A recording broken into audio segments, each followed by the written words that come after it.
What's up? How you doing, everybody? Good evening. Welcome in to the show. Hi. Good evening. Welcome in.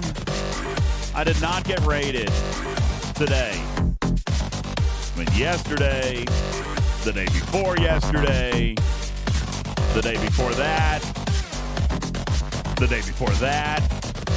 And yeah, that's the possible thing. Good evening, everybody. Welcome to the show. My name is UltimatDJz. This is Talking Trek Live, welcoming you into a Talking Trek server sound off. You guys go ahead and hit it in the chat. Let's find out where you guys are all hailing from. Raj kicking us off tonight on server 9. Thank you, Captain Q. On server 57, Graduate McKinnon on 26, Jace on 44, Ain't Games on 53, Spectre on 11, Aquila Hawk on 21, Tarbitude on 70, Major Pothead on 67, Strider on 70, Daverick on 21, Scalyback from the Outback on 193. Good evening to you, Counselor Half on server 31, Tank Concrete on 29, Surtail on US 36, Engineer on 89, Striker on 49, Bender the Robot on server 51, Thad on 15, Silvertab on 40, James the Beast on server 89, Wildstar on 74, Stealth Monkey on 89, Vic on server 40, Bert on 188. Good evening, everybody. What's up, Mitt? On server 9, Taffman on 155. Yes, we are having a late start today. It's a later start. Well, okay.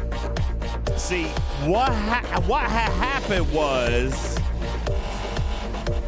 What happened was I was going to come out and do a show last night, and I closed my eyes for a minute just to take a little nap. It was only meant to be like 30 minutes. 30-minute nap. Next thing I know, it was 5 a.m. Yeah, cat nap became cat sleep. I must have been tired. Listen, I was just laying. I'm like, just a few minutes. I even set an alarm. I set an alarm, right, on my Alexa. Let's see if this messes up anybody. Hey, Alexa, set an alarm for 6 a.m. That's what I tried to do. And then apparently, like, it happened. Not 6 a.m., whatever. I just wanted to mess with you guys' alarms. Now it's Saturday, and you're going to have a 6 a.m. alarm. Isn't that funny? Anyway, no, I set a timer for 30 minutes, and then all of a sudden, like I said, it was 5 a.m., and oopsies. My fault. I apologize. How many of you guys, your Alexa just set a 6 a.m. alarm for Saturday morning? You can thank me for that tomorrow. You're welcome. Good evening, everybody. Bearbutt was like, please don't do that again. Hey, Alexa, set an alarm for 1 minute, 2 minutes, 3 minutes, and 4 minutes. I'll just wait. All right. K92 says, I'm a grown man, therefore I do not nap. Dude, what? Naps are amazing. Naps are what I look forward to in the day. Like, I'm at work, and I come, and I take a nap. I like the naps. All right? I like that. Rev Deuce! Rev Deuce, what's happening? Rev Deuce with the big old stinky raid! How you guys doing? What's up, Revy Deuce? Good evening! Welcome in, Raiders. Appreciate you guys all being here. And I especially want to thank our gracious host tonight, Rev Deuce, for producing an absolutely amazingly epic State of the Game address. I appreciate that. Did I get rated today? No. Floyd says, I love your hat. Thank you. I stole it from my son. And I will hide this hat. This is one of his favorite hats. I am going to hide it because I also like it. I plan on keeping it. All right. I like this hat. All right. So it's a great hat. It's a pink flamingo hat, and I love it very much. Good evening, Norwich. How you doing? Blaze, what's going on? Kinky Jesus, how is that possible, not getting rated? I actually used a 24-hour shield. Now, it still only has 6 hours left on it, which means it's very possible I get rated later tonight. All right. But we'll see. All right. I'm going to try to set a shield before I go to sleep. Okay. Hey, what's going on there, Akala? Appreciate you being here. Good evening, everybody. Listen, as we would typically do on a late stream, no commercials, and this is a makeup pod because, like I said, I messed up last night. I apologize. I messed up last night. I fell asleep. I didn't get to do the normal pod, but I owed you one because we got to do ratings. All right, we got to do ratings. I owed you a hint. I actually prepared a hint. I wrote an actual hint, and I teased it on Rev's show. I'm pretty sure that Hammy is very, very nervous about it. But I wrote a hint. It is not at all authorized, and I will share it with you later on this evening. Legionnaire, thanks for the follow. Tony Pie, thank you for your sub. Appreciate that. Iron Chef for the bits, and Q for the sub. Appreciate you guys so very much. I will apologize ahead of time. There are no sound alerts, because this is a podcast taping that we simulcast on Twitch, so there will be no sound alerts, no berries and cream. That is not a thing. It's not happening. But we will get into our show and tape the pod tonight to push that out. And I will tell you that I still do plan on doing a Sunday show, because I feel like what we have to do tonight is not at all related to what we've got to do on Sunday.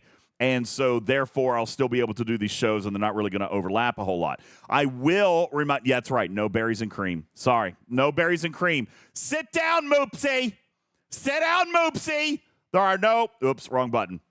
Tag on it. Oh, thanks. I hit the wrong button, but at least it brought up the good one. Thank you, Rev, very, very much for the big old raid. That is absolutely amazing. Moopsy, sit down. Moopsy. There will be an ArcFall show on Monday. Oh, I thought I turned notifications back off. Daggone it, they're going to keep going. There they go. No, turn them off. Go. Wrong way. There they go. Okay. There will be an ArcFall show on Monday. So it's going to be a very busy week for content. Let me just give you the calendar.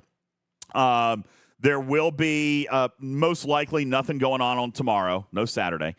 Sunday, we'll tape a pod. I have something to teach on, and you're not going to want to miss that because I might be teaching on something that could be beneficial to you in the upcoming arc. So we're going to do that on Sunday. Then on Monday, there will be the ArcFall preview stream that we'll do over on Twitch. What is do not, Rev. Do not do the berries and cream. Oh, my God. How did you do it? Berries and cream. I'm a little lad who loves berries and cream. Okay. Somebody owes Rev Deuce $50. I saw it in the chat. I saw it. That's why you did it, right? That's why you did it. Somebody said $50 to whomever could get a berries and cream on DJ's channel, and there it is. You got it. That was Rev Deuce. Now somebody owes him $50. All right. No, it wasn't soundboard. He actually joined my stage and then played it through the soundboard. No, yes, he piped it in from Discord. He joined because he has privileges here. Okay? He has privileges here, so he joins the stage, plays it, and then leaves. Well, that's good for $50. You better make sure somebody pays. All right? A true hero of the people indeed. So Monday, we're going to have the ARC preview stream.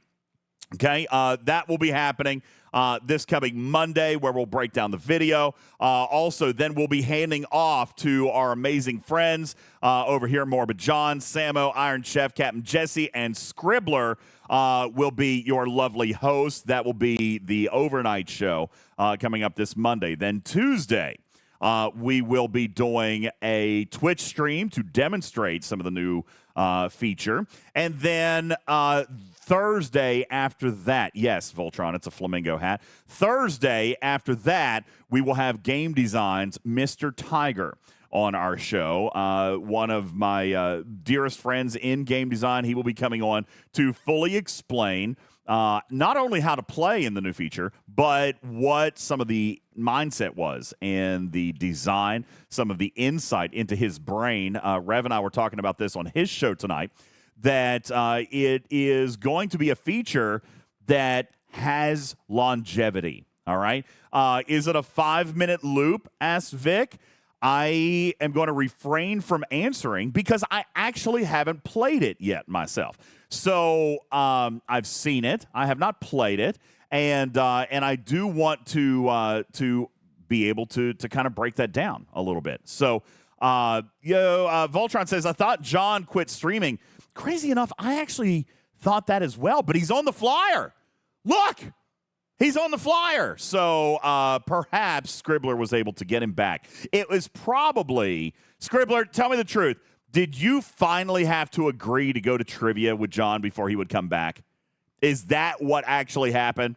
I'd be curious to know, because John did indicate that he was bouncing out of streaming, but he also lamented the fact that Scribbler would never go to trivia with him over in Los Angeles. So just saying. Oh, Samo says John has left, but he still gets to go on the promotional flyers because he has a place in our hearts, and he still has a place with us if he wants to come back. It is the, what are you guys calling yourselves? The Warp 5 crew? I kind of like it. I like the Warp 5 crew. That's what you're going for there. So, Kinky Jesus says, I have officially paid Rev the $50, and I'm still laughing from it. Thank you very much. I appreciate it. That's right, Envenonia. John has left the building, but his chair is still here. Check, thank you. Jedi, appreciate that. Lazarus, Voltron, Lightning Hawk, thank you guys very much for the support over on the Twitch simulcast. Appreciate that very much. I wish I could turn on your sound alerts, but I just sadly can't. The Warp Drive 5, Major Samo says. I love it. There you go. The Warp Drive 5 going on there, and with 4 members this coming Monday. So that is the schedule. Now, I do want to remind you of a couple of other noteworthy dates before we get into our STFC content tonight. A couple of other noteworthy dates will be not tomorrow, but 8 days from now, Saturday, June 8th. We will be doing a long stream that day. You guys have the opportunity to earn up to a 24-hour stream starting this coming Saturday, 8 days from today. Starting on June 8th, you'll have an opportunity to earn up to a 24-hour stream, that is. And we will have a couple of special guests, including my 2 teenage sons, who will be popping in to join us on that stream. We have some torturous events planned for you guys to torture us with. We'll be playing some games. I am prepared to take a look at the new Helldiver game. We'll probably try to finish up the Star Trek Resurgence game. We'll do some Fleet Command that day and just do some fun. But there is going to be some mess on Saturday. We have a couple of things planned, me and my boys.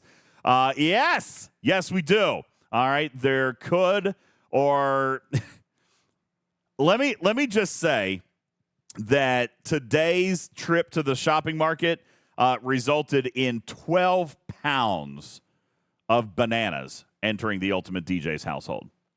12 pounds of bananas.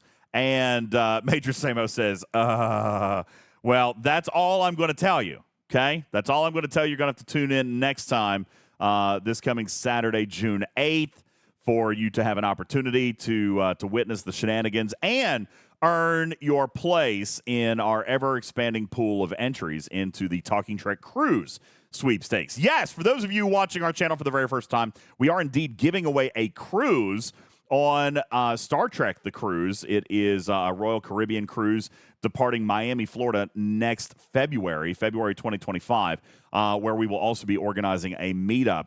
And then, of course, we've got the meetup with Rev's community that will be happening in November. So lots of stuff on the calendar. Very, very excited to share that with you guys. Thank you guys so very much for your support. I appreciate that. If you're in Twitch, !Cruise. We'll give you the details and the official rules if you're over in our Discord. You can find that in the contest and rules room. And if you're in podcast, visit our website at talkingtrekstfc.com to find information on the cruise giveaway that we are giving to one lucky winner. Oh, Nashville, September. Thank you. The cruise going to one lucky winner and a friend. You will have a +1 if you win this thing, and you get to come on the cruise ship with myself, Wardod, and Griffin, and a surprising number of other special guests, plus our Talking Trek Community Con occurring that weekend in Miami as well. Lots of stuff on the calendar. Lots of stuff. Gamer says, if I win, I'm going to give it to Samo. That is very sweet of you. Neon says those bananas are going to be ripe by June 8th. So let me ask a question. If I put them in the fridge, I questioned my ability to actually get bananas during the week. So if I put them in the fridge, are they gonna preserve until next Saturday? Like, will they stay good? Because I don't want to play this game with mushy bananas. All right, I don't really the fridge. Wait a second. The chat's saying no, but yes and yes. What am I supposed to do here? They'll go bad faster in the fridge? No. I do not want to play with banana mush. All right? I do not like mushy bananas. All right, someone's going to have to send me a way. I need to freeze them. The fridge makes them go bad faster. Okay. All right. No, the fridge will be fine. Aaron, the chat is telling me that's not going to work. I put them in the fridge. If you put them in the freezer, the bananas themselves will be fine, but it depends on what you want. Are you going to peel the bananas first, or? Well, obviously, I'm going to peel the bananas first. No, as in before you put them in the freezer. No. If you're going to put them in the freezer, peel them first. Oh, Lord. What you're saying is I got to buy another 12 pounds of bananas. Otherwise. I got to buy another 12 pounds of bananas on like Wednesday or Thursday. Is that what you're saying? All right. I got them today because I didn't want to trust myself to go to the grocery market, to go to the supermarket, grocery store, whatever you want to call it, go to Walmart and get more bananas later this week because my weekly schedule's been kind of crazy. So anyway, yes, my Admiral is literally a banana. He's going to have a heart attack this coming Saturday. So anywho, that is happening. Plus, we've got. I don't want to spoil all the stuff. All right, you've got great stuff coming on Saturday, June 8th. How green are they? They are pretty green right now. I picked the greenest ones. All right, 12 pounds though. 12 pounds, Aaron, of bananas. Yeah. Well, so if you leave them out, they'll be fine. But if you put them in the fridge, in the actual banana itself, they won't go mushy. I definitely don't want them mushy. The skins may go brown. The skins may go brown, a little bit browner faster in the fridge, but the actual banana itself, they won't be mushy. They'll be nice. Hypodermic says, "Why so many?" Well, I can't reveal that to you yet. I'm just saying, can't reveal that to you yet. It's gonna be fun. All right, and you're not going to want to miss that. That'll come up this coming Saturday, June 8th. All right, good evening, everybody. Aaron, how are you, man? Appreciate you being here. I'm doing good. You doing all right? Happy weekend to you. Yeah. Okay, listen, I got the official answer. All right, we don't have anything to do with Star Trek tonight. Let's talk about bananas, okay? Tarpitude says, my husband is a botanist who did his PhD thesis on how bananas ripen. You know what? There is nobody I trust more now. None. Okay, I'm gonna read what she writes. He's actually watching right now. He's like, tell DJs I have a PhD in the biological mechanism of ripening bananas. The plant hormone ethylene, which causes bananas to ripen, only is produced at room temperature and needs oxygen. Wrap the stem in plastic. So wait, you're telling me if I wrap the stem, just the stem, or like what if I just put the whole bag of bananas in the fridge and I tie it off? Can I do that? Just the stems, he says. Okay, just the stem. The stem is the top part, right? Because I actually open a banana from the butt. Yes. Okay, banana's the top part. Okay, so banana, wrap it up at the top part with some plastic wrap. Is that what you're saying? Just take the plastic wrap. How far down the banana do I go? Like 2 inches? Just the top. She wrote just the tip. All right, so just the tip of the stem, which is where all the bananas connect, right? And then what? Then what? Do I put them in the fridge? Because you say it only is produced at room temperature. Okay, so wrap the stems in plastic wrap and then put it in the fridge. Boom, done. Sorry, guys, I trust the botanist. Okay? I trust the botanist PhD in our chat right now. All right, so there you go. Happy incursions, everybody. How are you guys doing? You doing all right in incursions? Everybody playing? Everybody getting out there and getting the raid on? No, I have not been raided. You can take back your sarcastic comments. I have not been raiding or raided yet. All right. However, I will invite server 38 to take a look that there is only 7 hours left on my shield. All right, could throw that out there. Andy's asked the question, yo, DJ, if I use the Incursion EXO for 150% loot, do I need to have ships in base for it to start working? Yes, you do. It is a Galaxy EXO comp, unfortunately. So you will need to dock your ships in order for that to start working. Now, just as a quick little side note, if you replace that EXO comp before it expires, then you will not have to redock. So let's say, for example, you start the EXO. All right. And then you go and you've got 5 minutes left on that EXO and you go and replace it with the exact same EXO, then it will extend your timer without you having to redock. Helpful little STFC hack for you, okay? If you replace the EXO before it expires with the exact same EXO, it will continue to extend the buff. That is for any Galaxy EXO, including the mining ones and warp speed, et cetera, et cetera. So, little STFC hack for you, okay? That's right, Tarbitude, same as the mining ones. You got it. So in the meantime, right now, server 15 is slightly in the lead over server 38, 45 to 37 trillion, but it is very, very close.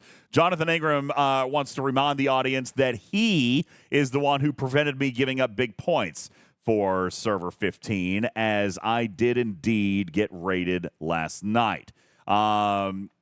It was before incursions began, and I was raided for a few hours. See, this is when I was supposed to be on the air, and I took a cat nap. See, this proves that I wasn't intending to fall asleep, but I did, and I got raided. But it wasn't as bad this time. It was only a couple trillion. Only. It was only. Listen, I understand that it sounds bad, but a couple of trillion at my level is not actually, it's not really the end of the world. But, I mean, when you think about how much he has rated from me in the last 30 to 45 days, it is crazy. All right. I Kill You says you're lying to yourself. I know, but I mean, listen, how quickly do I replace it? And then you guys just steal it again. What's the point in keeping it if you guys are just going to take it from me all the time? That's how I look at it. But in all fairness, Voltron says I could be 60 by now. It's possible because Jonathan Ingram has officially estimated that he has rated me for over 60 trillion resources in the last 30 days. 60 trillion. Now, when you say it like that, that's a lot of resources. when you put it that way, I'm like, oh, God. Yeah, I know, Ice Wolf. 60 trillion resources. That's the estimate right now for the last 30 days. So, you know, hey, server 15, you're welcome, okay? You're welcome. I know, Sir Tail, 60 trillion. It's not good. Anyway, good evening, everybody. I appreciate you guys all being here. Double Sharp says someone rated me for 10 trillion the other day. It was sad. I was left with only 110 trillion. I was heartbroken. Well, yeah, that's right. Those are rookie numbers. You got to pump those numbers up. Those are rookie numbers. Only 10 trillion? Jeez. So, anywho, good evening, everybody. Listen, we got stuff to get to. Let's get into Star Trek Fleet Command. Thank you again to our guest host, or not our guest host, but the host of the State of the Game, who allowed me to be on as a guest tonight. Rev Deuce had Obsidian Hamster and myself on his stage for a little over an hour earlier this evening. I don't know how many of you guys got to watch that. Anybody get to see that? Watch that before you're coming on now. If you're listening in podcast, it is available up over on Rev's VOD. A great interview. I feel like Rev was giving me evil eye a little bit in the chat because I was a little bit pushy. But you know, Aaron, we talked about this after our last interview with Hammy. Like, I felt like I could be a little bit pushy with him because he knows how to push back a little bit. You know, I felt Yeah. like he handled it very well, but I did push on him a little bit for a few things that I think Scopely missed on, and so I think that Hammy handled it real well. Rev was nervous about me pushing too hard, but I think that it went really good. I think Scopely has to take a hard I look think in that the was more because it was on his show rather than on yours. maybe. Yeah. Floyd says Hammy seemed a little on the defense tonight. I think that if I just may be so bold, I think that's because Gorn really has been a good arc. Okay, there's no denying that. Very, very good arc. I think he was expecting full-on praise, you know, and while I believe the arc was good, okay, while I do think the arc is good, I think it's some of the best content's been released in the game in a very long time, I do not think they hit the nail on the head. Okay, I think they still missed a few things. Retro Hunter says the Gorn arc was trash. I disagree wholeheartedly, but I think that they missed on a couple of things. Okay, so for example, we missed on the event store loot. We missed on the ticketed events. Although players like Dragon Keeper and Cruzito and Retro Hunter are going to disagree with that. Okay, I feel like we missed on ticketed events. I feel like we missed on the ability of the Eviscerator, the Warp Summon ability. I feel like we missed on that. However, Nowhere Man says last month was good. This month is garbage. I think that is going to depend on whether or not you have the ship, because the refinery is probably my favorite refinery in the entire game. Now, if you don't have the Eviscerator, I get it. I understand. And Manning says it's state of the game, not state of the arc. A very fair distinction. All right. What we're going to do tonight is really kind of focus on the arc. But you're right, Manning. His position and Rev's position on that show was more about the state of the game as a whole. And I believe that Scopely was on Cloud 9 a little bit more than maybe what I feel they were entitled to. So I think that there might have been a little bit of that was that he was taken aback a little bit by some of the frustrations. The G5 and G6 brackets, for example. I kind of pounded on that a little bit. So Voltron says the Zindi Armadas didn't get talked about, and they should have been. Honestly, Voltron, but again, I was kind of more focused on stuff that was going on this month. As you know, some of the players were kind of pointing us towards stuff that we should have talked about outside of this arc, and that was probably a fair point. And Hani says he was taking notes, and he was. You could see him taking notes, so I'm pleased about that. I hope that he goes back and continues to advocate for some stuff. But I think there were some things that Scopely missed on. Having an event store that continues to exclude game staples such as skins or refits or forbidden technologies, I think that is a terrible, terrible miss. And so for a lot of those reasons, I think that I might have actually been the Debbie Downer tonight. Okay? I think that when you look at the month with as many of the positives that did in fact actually occur. Let me be fair. There were a lot of positives that did in fact actually occur. But while I was willing to acknowledge the win, I don't want to sit back and be done. I want to continue to push for the work that needs to be worked, for the stuff that we need to work on. I want to continue to push, like, great job. I want to give big pats on the back. I want to give big applause for the improvements that we did make, but, hey, we still got work to do. All right, and that was, and that is kind of, I think, what my mentality was on the show tonight, and I think that might have taken a few people a little bit by surprise. But I don't think that I was mean or unprofessional or rude about it. Just like, hey, okay, great, but hey, we still have this. We still have this. Like, where are we with that? We got comms on that. All right.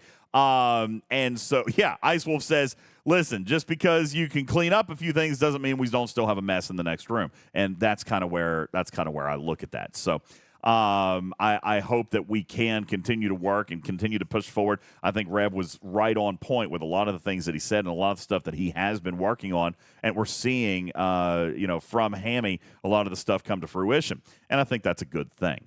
That being said, I was dissatisfied with some answers. I was dissatisfied with the G5 and G6 thing. I just don't understand. I mean, I get it. this whole population thing. But, you know, there are other solutions to this problem. You are alienating an entire generation of players. I mean, if you're a G5 player out there, let me just have, by show of hands in the chat, let me just see it. If you're a G5 player, is there any motivation that you have in any way, shape, or form to compete in a solo leaderboard? I'm not taking the SMS into account. At all. Take the SMS out. You want to do the SMS? Fine. But the SLB? Why? All right. I look at the chat. The chat is literally, if you're in podcast right now, doing much this month. There's like 40 nopes, 0, nope. All right. Now, I am going to give you a small little piece of spin. It's my show, so I can give both perspectives, and I can even sound like a shill while doing it. Do you think, by the way, people know how I really feel about it because I talked about it, but this is what Scopely has come back and told me, Aaron. This is part of the reason that we have introduced reliable heroic solo milestone officer events, is to provide players the opportunity that you DJs have yelled about for years, which admittedly is true. Yes. Okay? That's admittedly true. I have advocated for the solo milestone mechanic for years. Guaranteed investment for guaranteed return. I have yelled for this for a long time. The heroic solo milestone is a feather in my cap.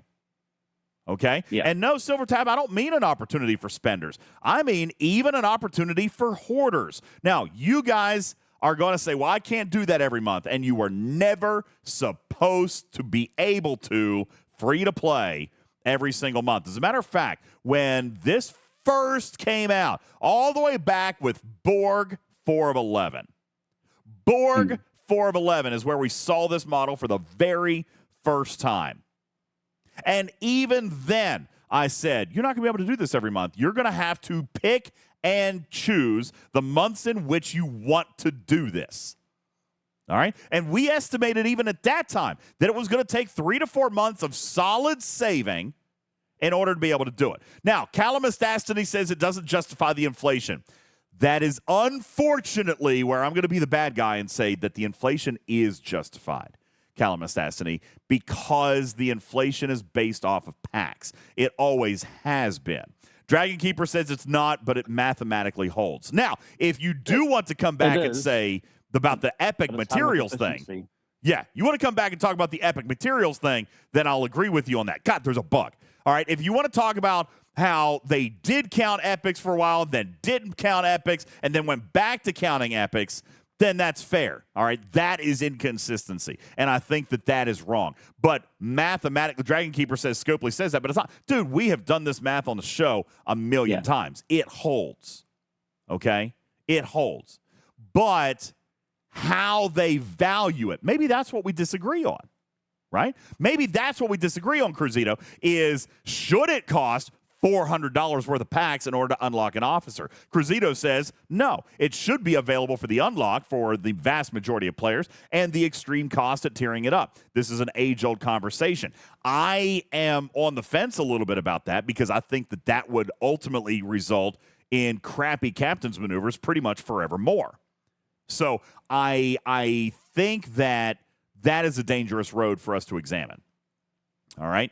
That being said, removing epics from the scoring, I agree with that. It's been 2 months in a row that they put them back in, and I keep pointing that out, and they're like, oh, yeah, we'll look into that. You know, and this is the problem with working on arcs so far in advance. All right? These guys who did this month's arc and last month's arc probably have already written their events since the April, March, February arc when epics weren't included. You see what I'm saying? So I think that's a problem. Now, when you look at the mathematical comparison of what the material points are that are required, then you come into, well, people don't have stuff to spend materials on. Hence, why I wasn't a wild dissident or have wild opposition to the material cost of the Borg cube. Why I don't have massive objections to the material cost of Voyager, and even now with the Gorn Eviscerator. You guys need outlets to spend materials, right? I mean, how many of you guys? Efficiency models has made those costs of earlier ships so much cheaper. That's why the costs of new ships, the base costs, are so much higher, because they have to take into account the efficiencies that we have. I get it. But now Omicron points out the parts wall is real, and I agree. There has to be a wall, though. Fundamentally, in a game design perspective, there has to be a wall, okay? Retrieving says the Eviscerator is paywalled. And yes, it is this month. I get that. But the cube hasn't been. All right. It was in month 1, 2, but it hasn't been. Same for all these other ships. All right. That being said, there has to be material outlets. All right. And I want to ask a little bit of an embarrassing question. Because Rev was mentioning tonight on the show that there are players. As a matter of fact, Aaron, the highest concentration of players to this day remains Ops 39. There are more Ops 39s in this game today than any other Ops level in existence. So let me ask this question. Why? Rev and I had a few-minute conversation about that. Why is it? A lot of people set goals for themselves. A lot of people have this goal, that goal, maxing an auger, doing tier 8 on an enterprise, or doing this, or finishing that research and this and that. All right? What happens? This is an age-old question. What happens when they go to 40? A bunch of new research opens up, right? A bunch of new buildings open up, right? What do they cost? Resources. What do they not cost? Materials. Materials. At least not ones that score. All right? I get complaints about the Eviscerator being an expensive ship. I get the complaints about the Voyager and the Borg Cube being expensive ships when it comes to materials and parts. I am not opposed to it. And you want to know why? Because players find themselves in positions where they can't spend materials. Let me ask another embarrassing question. For players who have camped for a long time, Ops 39 players who have camped for a very long time, do you still have a ton of research to sink materials into? Further, how many researches is reasonable to complete a solo milestone? Is it 20, 40, 50? I mean, you're going to run out of research eventually as well. By the way, the same thing happens at almost every single ops level if you stay there too long. Yeah, if you stay there too long, you will run out of buildings, you will run out of research, and all that you have left are ships. This is fundamentally why I am not a huge fan of camping. You have to leave yourself potential to spend if you want to participate in events like the Heroic Solo Milestones. So I bring this full 360 and come all the way back. The Heroic Solo Milestones is something that came out of my brain and Bubba's brain, admittedly, a very, very long time ago. But I'm afraid that Scopely's solution to the G5 and G6 leaderboard problem is to lean on the solo milestones. And I don't know if it's enough. On the other hand, Aaron, why not? Why is it not enough? They're guaranteeing your ability to unlock an officer for absolutely no unknown variable. They are offering you the ability to get the officer without somebody sniping you in the last 15 seconds of the event. Why is that not good enough? But it can be good enough for those that may get the first couple of milestones, 2 or 3 milestones. But for other players that want to or do spend, there's nothing else for us to spend. We'll spend up to the SMS. But if we want to spend more, there's no reason for us to spend any more. I think the deeper question is answered by Big Skimmer in the chat. And by the way, I think also why the G6 community in part, had a huge problem with the global boards that came out 3 months ago. Big Skimmer says the double dip is gone in G5, and I think you answered it right there. We get less value now because we're used to a value of double dipping events. Yeah. I think that's the exact same issue that the G6 community had, is that suddenly the cost per shard and the level of competition, the expense per shard went up. Not only because the SMS wasn't there, but because there was more competition and more people spending and more people pushing the price up, which, by the way, my argument to Scopely was it's the exact same thing, or the exact opposite thing that you guys have been telling us that you're kind of pushing for, which is a standardization of cost. They have said in the past that the reason that they use the standard $400 for the unlock of an officer is to keep that as uniform across servers as possible, so that events like incursions or instance PvP or any other type of crossover event that they could do can be, as much as possible, balanced. So to continue this push with the G6 and G5 leaderboards feels to me completely contraindicative of what their goals are with standardization of price. So I wonder if we've got a left hand commuting with a right hand and they're not coming to terms. Because on one hand, I do feel like as a community, the SMS should be good enough. I mean, truthfully, I don't care. I'm just like some of the people in the chat. I don't even look at the SLB, much less earn shards from it with you. I'm a G5 player. I can't tell you the last time I earned shards from an SLB as a G5 player. I don't think it's happened since, probably 7 months. I don't think it's happened in 7 months. Because a lot of that is because there's G6 in there. Whereas if you didn't have the G6 in there, you probably would at least get something. You'd get a handful.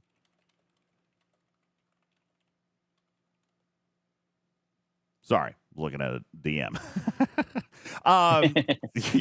Sorry. Yes, and I know that that's what some people did. They would do the SMS. They would earn an extra 5, 10, 12, 18 shards in a solo leaderboard. But again, I come back and remind you, is the solo milestone supposed to be enough for the common player? Is it? I think the answer is yes. For all the yelling, for all the screaming about solo leaderboards, we're missing the meat and potatoes. Now, I have been super duper watching this over the last couple of years. Sorry. I've been watching this. Players are going to say, well, your experience is highly dependent on your server age, says the real party. And you know what? You're right. Dragon Keeper says only half of the audience can benefit from this. That's probably been true in the past. SMS inflation highly depends on your age of server. True. Up until now.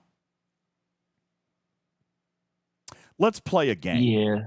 Let's play a game. Because, by the way, you know how I like to tease about Scopely not taking wins when they should? Okay?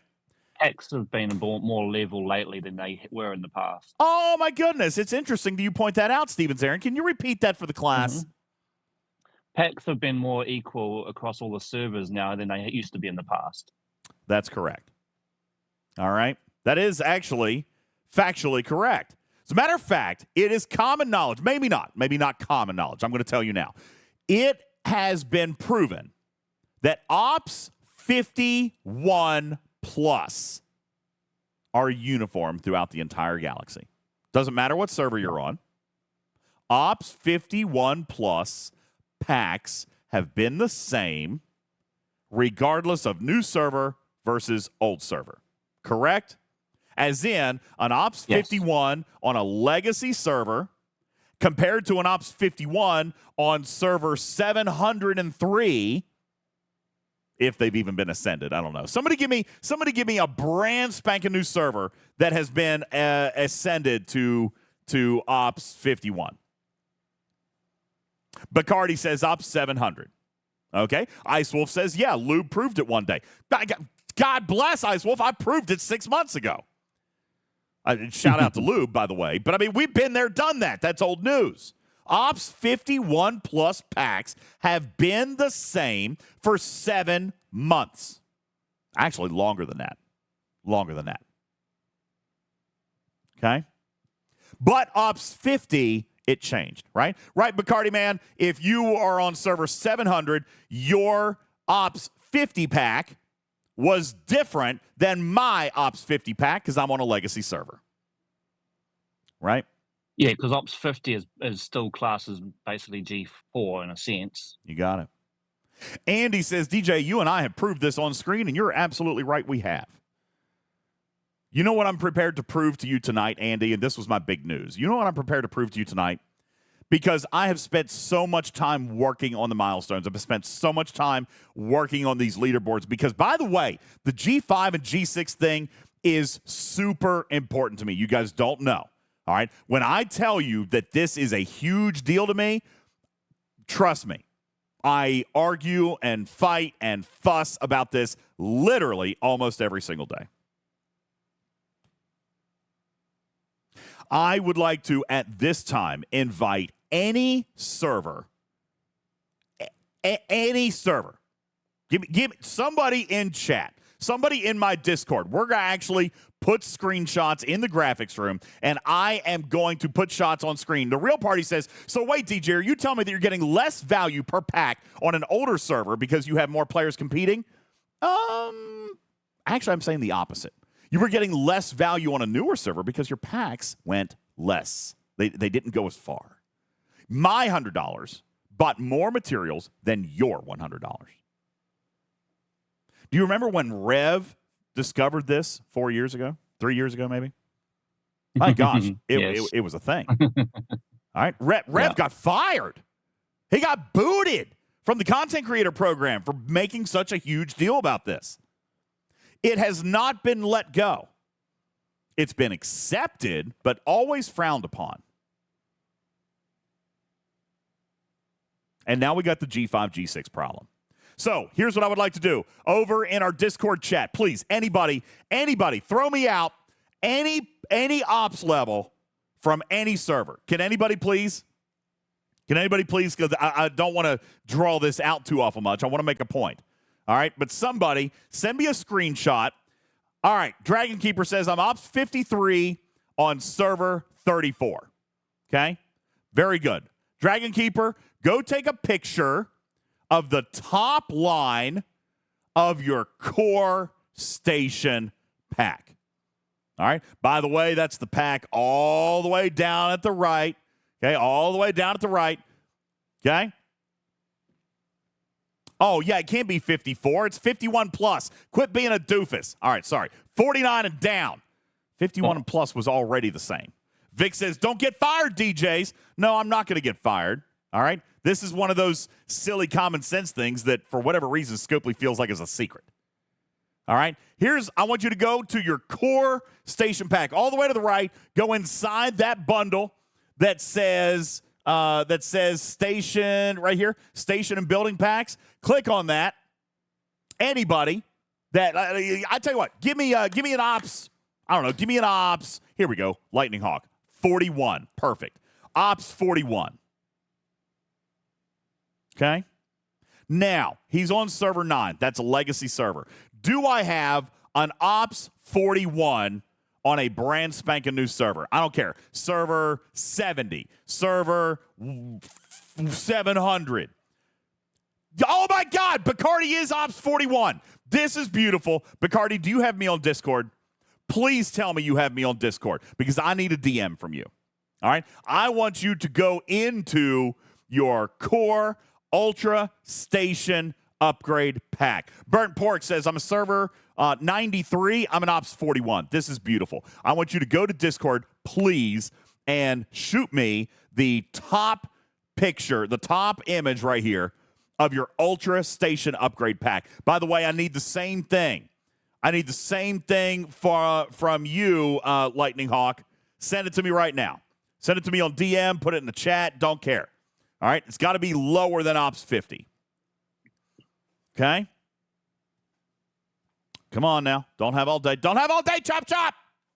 Here's what I'm going to blow your mind with. I'm going to make an assertion, and then I'm going to prove it with screenshots.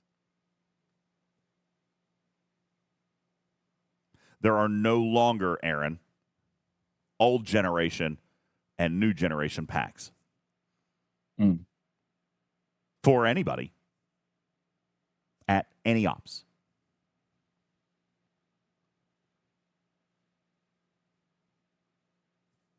I'll wait.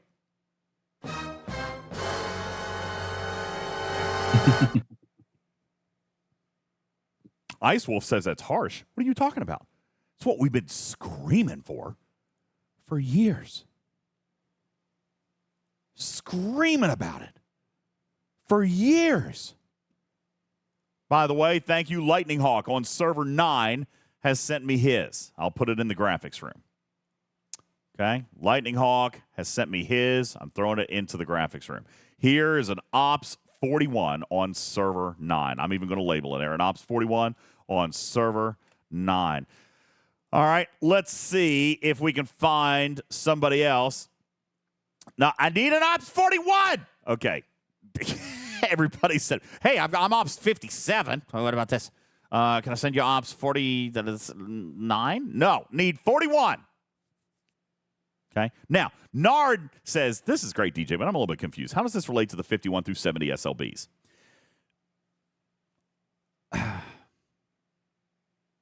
The 51 through 70 SLBs are a problem. I think it's not as big of a problem as we are making it. And I know that sounds terrible. I don't mean for it to sound terrible. I'm not saying that anybody is wrong. We are not wrong. It is broken. It should not be that way. But are solo leaderboards, have solo leaderboards ever been the sourcing that we should have? We fought for the solo milestone. No! What? Dragon Keeper! God, you disagree with everything I say. Always. I can tell you grass is green. You'll be like, No. Solo milestones are the way that it should be. Oh, my God. Dragon Keeper says, not in Kentucky. It's blue. I swear to God, you're going to catch a ban from me one of these days. I know Dragon Keeper is going to give me a gosh darn heart attack. Okay? Thank you, Silver Tab, showing me Ops 41 on server 40. Now, let me ask the question. Can we as a community acknowledge that server 9 and server 40 have been on different economic scales? Have you guys proven this in the past? Do you guys know it to be fact? Yes, we do. By the way, here's Bacardi throwing up a screenshot. Server 700. What is it, like 6 months old? By the way, kudos to you for being an Ops 41 6 months into the game. You've dropped on a couple of packs, haven't you? Great news for you, Bacardi. Great news for you, Bacardi. Your dollar. No, not that pack. He just sent me the shield pack. No, I don't want the shield pack. Send me the station pack. Don't spend money on shields. Take it from me. Shields are worthless. Yeah, because you don't use them. Now, Shiz says the SMS shouldn't be heroic. False. False. The first 4 milestones should not be heroic. I'm cool with that. First 4 milestones. But the second 4 milestones, the 8 milestones to get that unlock or that half unlock or whatever, yeah, it should be. Okay? Because that is the investment. That is the savings. That is for the hoarders or the spenders. So let's take a look at server 700. Here's server 700 side by side with server 9. Anybody want to tell me what's going on here? Come on, I'll let you guys be the judge. I'll let you guys look at this screen and find out and speak with your words. Has Scopely finally, 4 years later, fixed the problem of pack inequality? You say it's the same image. It's not. That's fair, but it's not. Look, one of them is clipped here at the top. See where his offers is clipped right there? And this one is not. So get off. Well, you me. look at the Latin amount too. All right. One's got 33. Wait, what? 9 thousand. The other one's got like 19 million. The Latinum. What are you talking about? These are the same packs. Did I post the wrong picture? The player's amount of Latinum that they have in stock can prove I that it's not the I same didn't look. image. Okay, fair. Yeah, there's 33. I had the images shrunk, and here's the other one. Yeah. At 33.9. Where's the other one? I shrunk it down here. 19.5 million. 19.5 million. So, by the way, 19.5 million. I knew it, Bacardi. You've been dropping on packs. All right.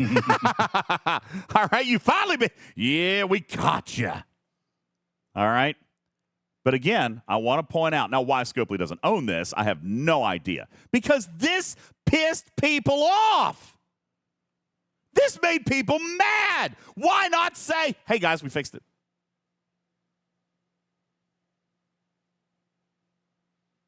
Why not say, hey, community, we fixed it? But by the way, they did. So now, Dragon Keeper says, when have they changed that? It wasn't before G6 came out. Probably wasn't. As a matter of fact, G51 Plus has been the same for close to a year now. Okay, it's been close to the same for a little over a year. Yes, right before G6 launched. However, as little as 3 to 4 months ago, there were still evolutions in this game. We referred to it as legacy evolution as compared to new server evolution. But let me show you right here. This is proof positive that, and again, I kind of come back, they are, at least in one department, trying to reach a standardization. By the way, incursions may or may not be the only reason that they need standard of play, standard of value, equality. However, that has been a chord that has been struck, has it not? Even as of last month, there were huge riots in the streets because Scopely announced incursion pairings from different generations of server. Scopely announced incursion pairings of servers that hadn't even been ascended yet. Guess what? Given enough time, problem solved. Okay? Now, it's going to take some time to trickle out there, all right? But problem solved. This is a huge problem solved. So, when we talk about the standardization of the solo milestone, I come back and say, yes, I know it's expensive. I know that it costs more than what a lot of people feel like they want to spend. Okay? I get it. You might not feel like an officer unlock is $400. I think you're right, to be honest with you. Is there anything in this game that is actually worth 400 cash money dollars? I'm going to go with probably not. That's crazy. That's nuts to spend $400 on a singular piece of content. Double that for New Zealand currency. That's crazy. Andy says only my content. You are welcome to spend $400 on my content, sir. I will not throw shade. All right. Kinky Jesus says, not since the Mayflower DJs. Thank you. For those of you joining my show for the very first time, yes, I am infamously known for dropping $1,000 on the Mayflower when it came out. Yes, that is the level 26 ship that you build by the dozen now and scrap for no other purpose than to have a handful of G4 materials. Yes, I spent $1,000 on it when it came out. Don't judge me. Or do, just don't tell me about it. All right. All right. I was able to provide that ship its infamous nickname as the USS Payflower. All right. They were different times, Samo. It was a very different time. All right. Although it was admittedly worth less at that time than it even is today. Then you couldn't scrap it. It was still a trash ship at the time. All right. It was a trash ship at the time. At least now it provides value through scrapping. It didn't even offer that at the time. Saladin was crushing it. All right. Yes. Thank you for the reminder on that, guys. I appreciate it. You're welcome. It was a different time. It was the best of times. It was the worst of times. It was research purposes. It was. It was for science, okay? It was for science. My argument is to come back in and argue that an officer unlock doesn't have a mathematical calculation, a variable, an actual cost is factually incorrect. I know you don't want to hear that. You are probably correct in saying that the officer is not worth $400 to you. I don't disagree with that. But that is what Scopely says the price is. So how do you obtain it? And we've talked about this a long, long time. How do you get there? What do you do? If you're a true free-to-play, how are you going to do it? You can't every single month. You can't. It cannot be done free to play every single month. You're going to have to make some choices. You're going to have to take a few paths. You're going to have to take a direction or choose. Look at an officer and say, okay, this is worth it or it's not. And then you're going to have to do like some of these campers do that I like to tease. And I'm not teasing and making fun because I camped at I don't want to say I camped, but I waited. Everybody was asking, DJs, why don't you go to 57? Why don't you go to 58? Why don't you go to 60? Because I was waiting. What was I waiting on? First of all, I'm waiting for a set of officers that I'm really excited about. I'm waiting for them to fix G5 and G6 leaderboards. But should I be? I have often said that leaderboards are really only for spenders anyway. I kind of quit caring about leaderboards altogether. If I can do it, great. If I can't, whatever. I've been competing against whales my entire time in this game. Ask Wardon. Ask Jonathan Ingram. I've literally been competing against them since the start of this game. I will never beat them. I have learned. So now I concentrate on what I can do. And it's not that I'm trying to join them. I'm definitely not trying to join them. But I'm if you can't beat them, join them. I'm also not as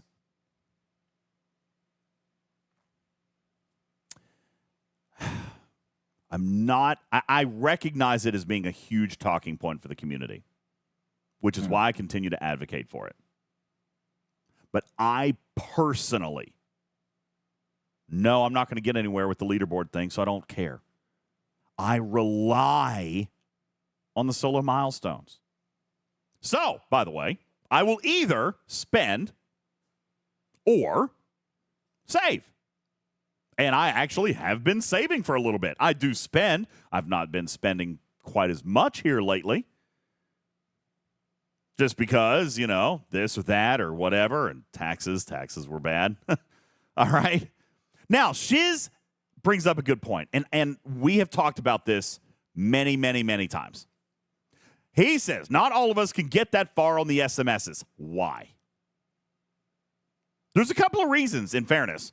Why? Could it possibly be that you haven't saved long enough? If you're free to play, by the way, if you're free to play, is it possible that you haven't saved enough? Sure. You haven't waited long enough. Okay? It's also possible that you don't have anything to spend the parts on, right? Vic says we might be low G4 and everything costs common and gazillions of resources that we don't have and gazillions of latinum that we don't have. Fair. Is it possible that you ran out of ISS jelly blueprints? Also possible. Nowhere Man says, could it be because I'm expected to spend rares and epics and don't have a place to spend them? Agreed. Is it because I'm a free-to-play and I expect to be able to complete the heroic solo milestone every week of every month? No. You can't have that one. There's a lot of reasons why it might not work. That can't be one of them. We have to temper our expectations. You have to choose as a player. What is important to you? Was Sam Kirk important to you? By the way, wasn't to me. I didn't unlock him. I still don't have him unlocked. Still don't. Karkin loves him. Karkin does. Big advocate. Rev likes him. Okay? Joker says I can unlock him tomorrow, and guess what? I will. With partial progression. Andy says, DJ, I'm 59. I'm one button press from 60 and have no more G4 researches left. Let me ask another question. Scopely made a change here not too long ago, albeit not wildly popular, but let me ask. If you're Ops 59, are you really supposed to be doing the milestone with G4 materials? I mean, are you? If you're Ops 59, you're not intended to be doing that event with G4 materials. As a matter of fact, they sent a message pretty loud and clear here not long ago and said, that's not really what we want you doing, so we're going to change up the meta a little bit so that you cannot do that as easily anymore. And we talked about it at that time, and guess what? Bubba Joe even came out and said, that's not a bad game design mechanic, nor do I think it is. It encourages forward momentum, not backwards looking. And as a game design, from a game design perspective, that makes sense. Okay? Was it as easy for a lot of us? No, it wasn't. And I get it. This brings me back to the whole G5, G6 solo leaderboard thing. Guys, that is not meant to be the bulk of your shard sourcing. I still maintain that my creation, my influence on game design here today was the heroic solo milestone, and I still feel like that is the bulk of your sourcing. That is where you should be focusing. And by the way, do I mean that you should finish it? No. Do what you can. I did a few milestones of Sam Kirk. I didn't finish it. I didn't see the value in it at that time. I'm still not sure that I do. But I know that I am much closer now, and a couple of milestones tomorrow probably finishes that off. Do you think I'm going to finish the solo milestone tomorrow? No, I'm not. Probably. Because I'm after the unlock. And there might be something of interest to me in June.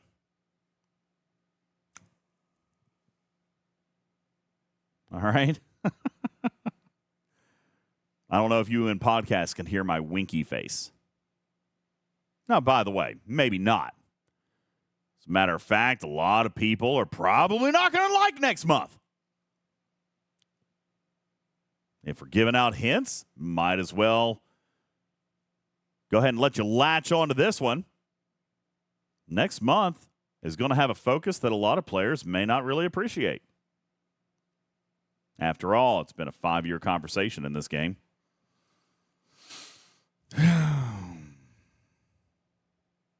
No, I'm not talking about spenders versus free-to-play. You guys are killing me. No, that's not what I'm talking about. Dragon. Oh, my God. Dragon Keeper, you're going to give me an aneurysm. You are going to give me an aneurysm. He says, I still have G3 research to do, and I'm up 63. Dear Lord, for the love of God. And let me ask you, Dragon Keeper, do you actually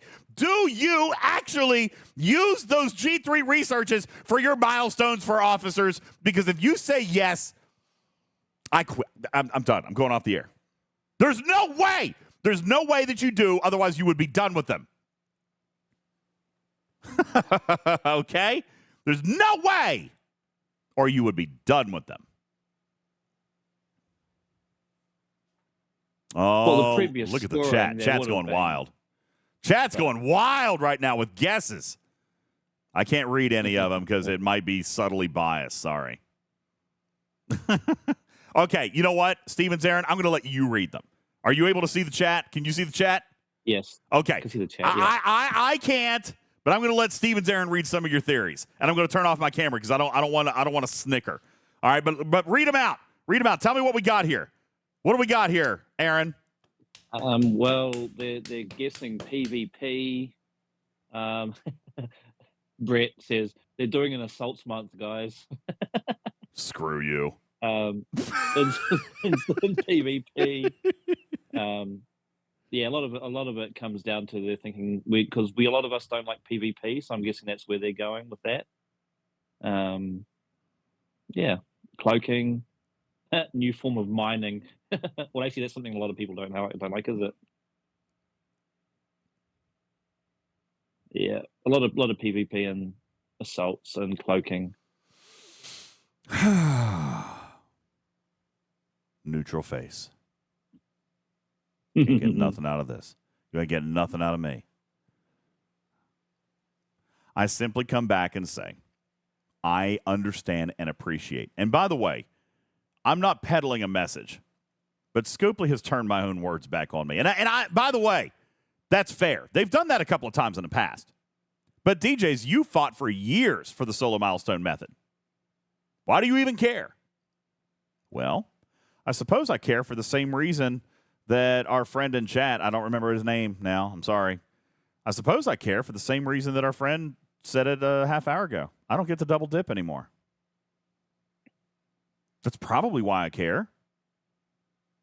Because I had written off solo leaderboards to begin with. So why do I care? That extra 6 or 12 shards that I could have got that might have gotten me an unlock. I guess. The milestone is it, guys. The milestone has more value to you than you may realize. You got to remember. What was it, Aaron? 2 years ago? Milestones didn't exist.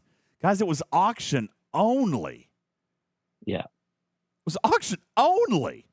Solo leaderboard only. Don't overlook the value of the milestone. And I'm not trying to put a feather in my cap, but I am. Yeah. I get it. That is more important. It's better than anything. Okay? Yeah. Go ahead, Aaron. Yeah, no, and I'm just saying, I know the discussion about the pack prices versus what the SMS milestones inflation, and I think that's where a lot of the free-to-play can find it tough. But so I understand that viewpoint, but it is a lot better than just the auctions that we used to have. And I point out, Schwag says they were called auctions because the only people who won were the people who were willing to drop money to win it. There was no grinding anything out. No. There was no grind. There was no accumulation. There was no save. It was spend and be sniped. Right, Scalyback? Yeah. Yeah, Scalyback? Dude, you know, we were talking about time zones in Rev's show earlier. Scalyback, you know what time his event reset is? Come on, go ahead, tell me. Tell me. What time is your event reset, Scalyback? 2 At the moment, it's 4 a.m. o'clock in the morning. Oh, it's Dragon 4 Keeper, a.m. for me. 4 a.m. for Stevens Aaron. Now, you tell me you're willing to stay up and make sure you don't get sniped. No. Now, Stewie points out the back-to-back increases in the solo milestone sting 3 to 4 months in a row now. Yes, I can acknowledge that they do. Why? What's the science behind it, Stewie? What's the science behind that? Why does it sting for a free-to-play? Has the cost actually gone up? Let me ask that. Has the value cost actually gone up? The money value, no. Nope. Andy says too many people are hitting them. False. Not the correct answer. Voltron has the correct answer. It's because you don't buy packs. Sorry for ripping that Band-Aid off. Because what happens when hang on, Aaron. What happens when the milestones go up, that means that an inflation has occurred. Yes. Joker, you've got it. What we have banked becomes worth less. And that's right. That's what I was about to say. That's fair. That's fair. And moreover, what you're going to earn free to play takes an entire 30 days to cycle through. Why? Because if I buy the pack, I get the inflation now. But if I wait, if I'm free to play, I've got to earn an entire month's worth of events in order to make that up. Because what happens during that month of events, the events have also been inflated. All right, a lot of people don't understand this. When an inflation occurs with packs, it also occurs within events. But on day one, at moment zero, can a free-to-play benefit from an inflation? On day one, right now, inflation occurs, boom. Do they benefit? No. Why not? They haven't had a chance to play in any of the events that have been inflated. So, yes, I agree, Joker, that your bank is worth less monetary value. I also agree that you're at a disadvantage because it takes you a month to earn the delta. I agree with those things. Is that bad game design? Not actually. Is it frustrating? Very much so. Is it mathematically sound? Yes. And does it reinforce? No, Omicron, what I was just getting ready to say. Does it reinforce that you must, in fact, bank and choose carefully? Omicron says stack 3 months worth of increases and you're boned. Disagree. Okay? The player who has actually been able to resist the urge to spend, say, for 3 months, has, in fact, bought themselves the ability in month number 4 to get that officer. Because even though it might be worth less, it's not worth 100% less. It's not even worth 50% less. It's worth 20% less. That's the value. That is the math. Like, in case anybody didn't know, inflations occur at 20%. Always have, always will, flat. That's the value. Now, Stewie says in a month's time, you can catch up. The game is inflated again. That's correct. Next month now, it's worth 60%. Not zero. You got it, Mimi. The math changes. Every time an inflation occurs, it just means you have to save an extra month or so to get the same amount of value. For example, to get 3 months worth of value, you might have to save for 4 or 5 months. Correct. All right? It also means that catching up is impossible. Not impossible, but certainly more challenging. The biggest issue here is the incentive to spend, which I think is kind of their point. All right? And by the way, that's not an evil objective. I have never once faulted their desire to turn a profit. However, I think that there are nicer, easier, and less frustrating ways to do it. And milestones are among one of the friendlier ways as compared to auctions. Ginmon says it's not even 60% on the second month. Technically, it's 64%. Thank you. You gave me an extra 4%, Ginmon. I was going to say 80%, but you say 64. Or I was going to say 60 on the second month, but you say 64. Okay, great. I appreciate that. I'll take the extra 4%. Interest. All right. Fair enough. Now, Savage Darkness says, if only they weren't wasting. Oh, they weren't wasting your money on.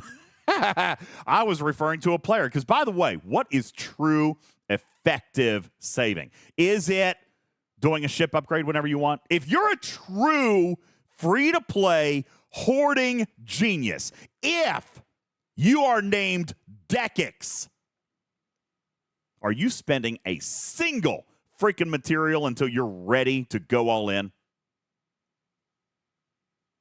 Let me just ask the game's highest ranking free-to-play player, Dekix, who is Ops 56 now. Free-to-play. Do you think he spends a single freaking material? Nope. Sure doesn't. He hoards. He saves.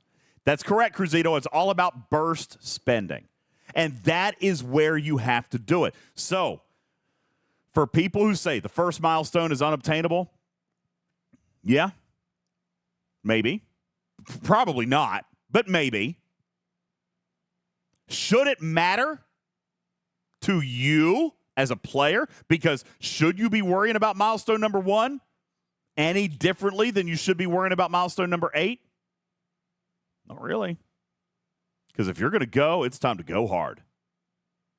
Schwag says it's hard not to upgrade stuff for 3 months. Totally get it. Totally get it. But that's the challenge, right? That's the temptation. That's the was he? No, he wasn't 56 6 months ago, Divine. Not 6 months ago. I think he's been 56 for a couple months, though. All right. Divine says there's way more free-to-play higher than 56. Not that I've met, and not that I believe, by the way. I have, by the way, you guys know I've got a couple of resources. I've seen people before claim that they're free-to-play, and then, I just do a little peeky, and they're full of crap. I mean, I'm curious. I like to keep up with the players that are doing really well. All right? Especially the free-to-play masters out there. All right, most of them are full of crap. Even Dekix, technically, is not technically a free to play. He's won 3 battle passes. Does that still count? I think it probably does. I think it does if I'm throwing that out. But even Dekix has won a battle pass or 2 over the years. All right. So I'm just saying, he ain't my mom, and I didn't buy my way to a 60 level account for him. Joker said it's not his money. Are we going to have this conversation again? No, we're not. All right. But Bubba Joe would love to have it if he were here. All right. Have I made my point clear? Guys, the milestones are what you need to be focusing on, and that will matter. Okay?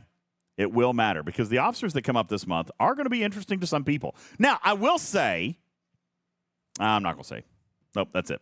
Are you ready for a hint? I think I'm about done. I don't know that I should say anything more because I'm afraid that I'll slip up. I think that was good. Okay.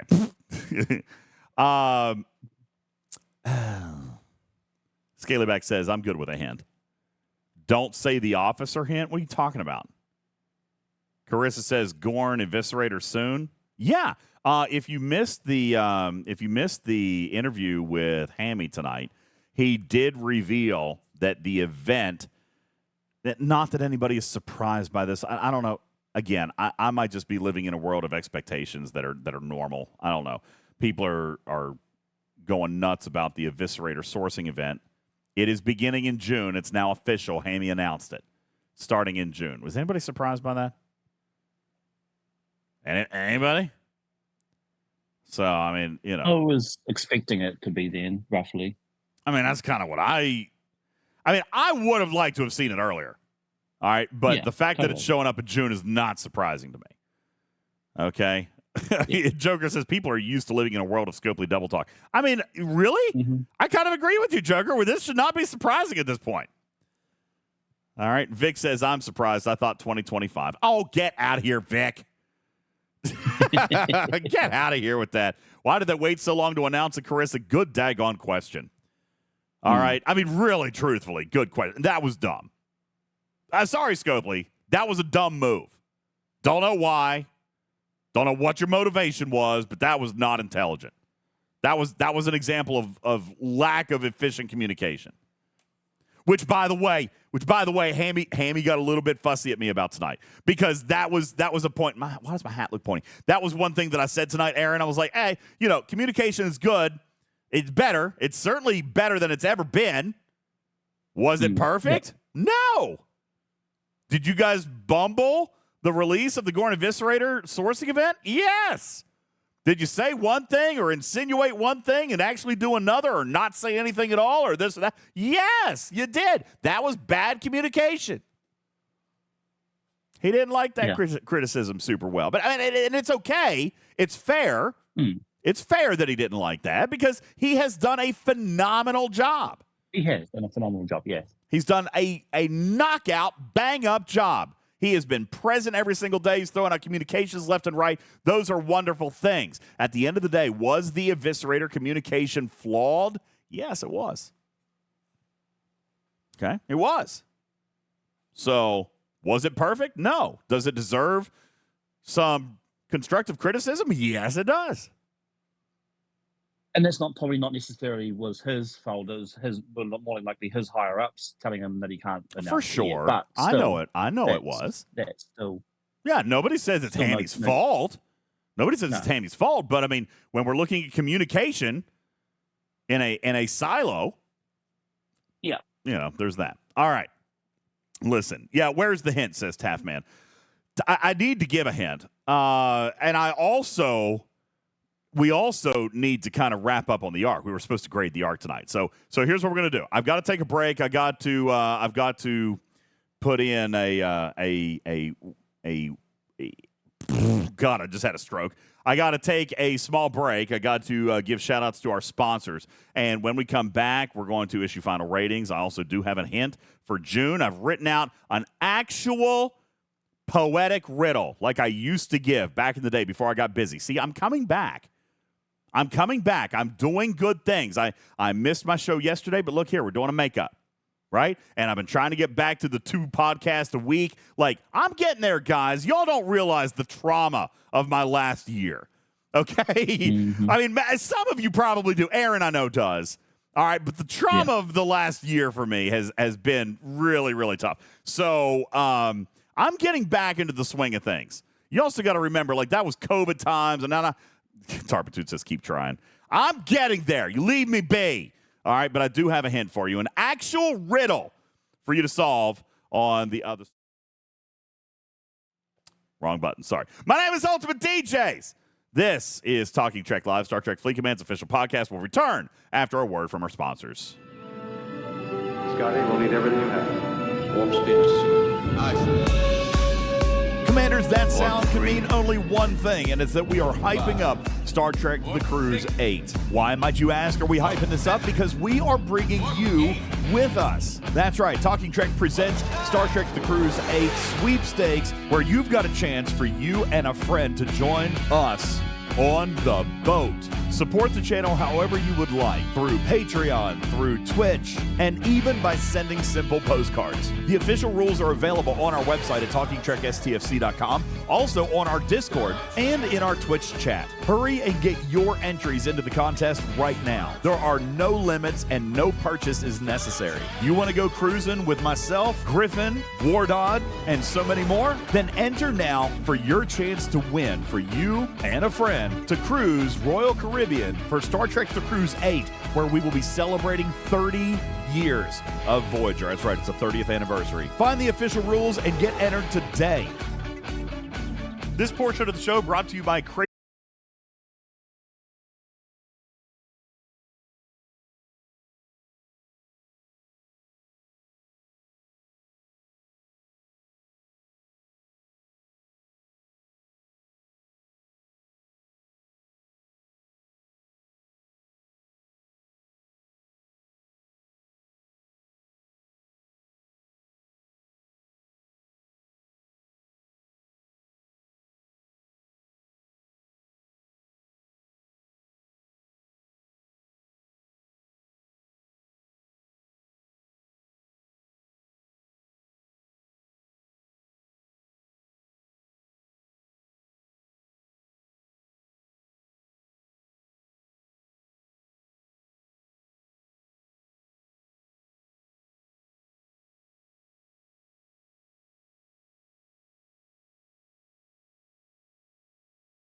I am really digging it. Yeah, crazy enough, that is Marshmello, which, like, that's not an artist that I know a whole lot about, Marshmello. But Kane Brown on it, putting some miles on it. Dragon Keeper says worst music ever. You are the biggest Grinch, dude. You're trying to take Bubba Joe's role here on the show, aren't you? That's what you got to be doing. You have got to be angling to be the next co-host by just bitching about everything. Like, and I say that with the most love and adoration towards my friend Bubba Joe. But my God, dude, goodness gracious. Jiminy Christmas. Oh, that wasn't country. I mean, it's today's country. According to the playlist, it's today's country. All right. Wolfwood would be up on that list too. I know, man. I saw an interesting comment in the chat here a second ago, and I'm going to use this to kind of put a pin in it, Stevens Aaron. Cruzito wrote in the chat something very, very good. Folks still believe that unless they can get the full unlock, unless they can get the full unlock, then the shards aren't worth anything. They are wrong. I agree with that, Cruzito. I still maintain that it's a game of nickels and dimes. It's a game of sourcing. And just because you don't get to finish something right then and there, don't get the unlock, I really do feel like that is a common sentiment, Cruzito, that players feel like they want it all. I know. Yes. They want it all, and they want it now. Where's the damn button? Here it is. Right here. This one. God bless it. I hit the wrong button again. All right, here. This one. Right here. I want it there all. It is. I want it all. I want it all. And I want it now. That is, I know. It's literally like players don't. I can't put it in any simpler words than Cruzito points out. Shards have value. It takes time. Sourcing has gotten better, says Donzino, so there shouldn't really be an argument like that nowadays, and I don't disagree. Sam Kirk is a perfect example. So is Chapel, technically. But by the way, I don't forgive the amount of event store loot. I still think it was bad, and I'm not done fussing about it. That being said, thank God she's got day one sourcing. At least there's that. All right? Same for Sam. At least there's that. Same for Mbenga. At least there's that. So let's spend a few minutes and talk about the Ark. I want to see you guys. As a matter of fact, I'd love to invite some of you guys up. You guys want to raise your hand? You want to come up on stage? You want to tell me, was the Ark great for you? Was it bad for you? Here's the deal. I feel like there were a couple of things, and I made notes. Aaron, on a couple of things that I just wanted to talk about. And actually, by the way, I'm not even going to spend a lot of time talking about them. All right? I'm just going to, sorry, my nose is itching again. I'm going to bring them up, and maybe you guys are going to like it in the chat. I don't know, maybe not. All right? First of all, the story missions. The story missions were freaking great. Did you guys read the story missions this month? They were flipping fantastic. It was exactly like a Strange New Worlds episode.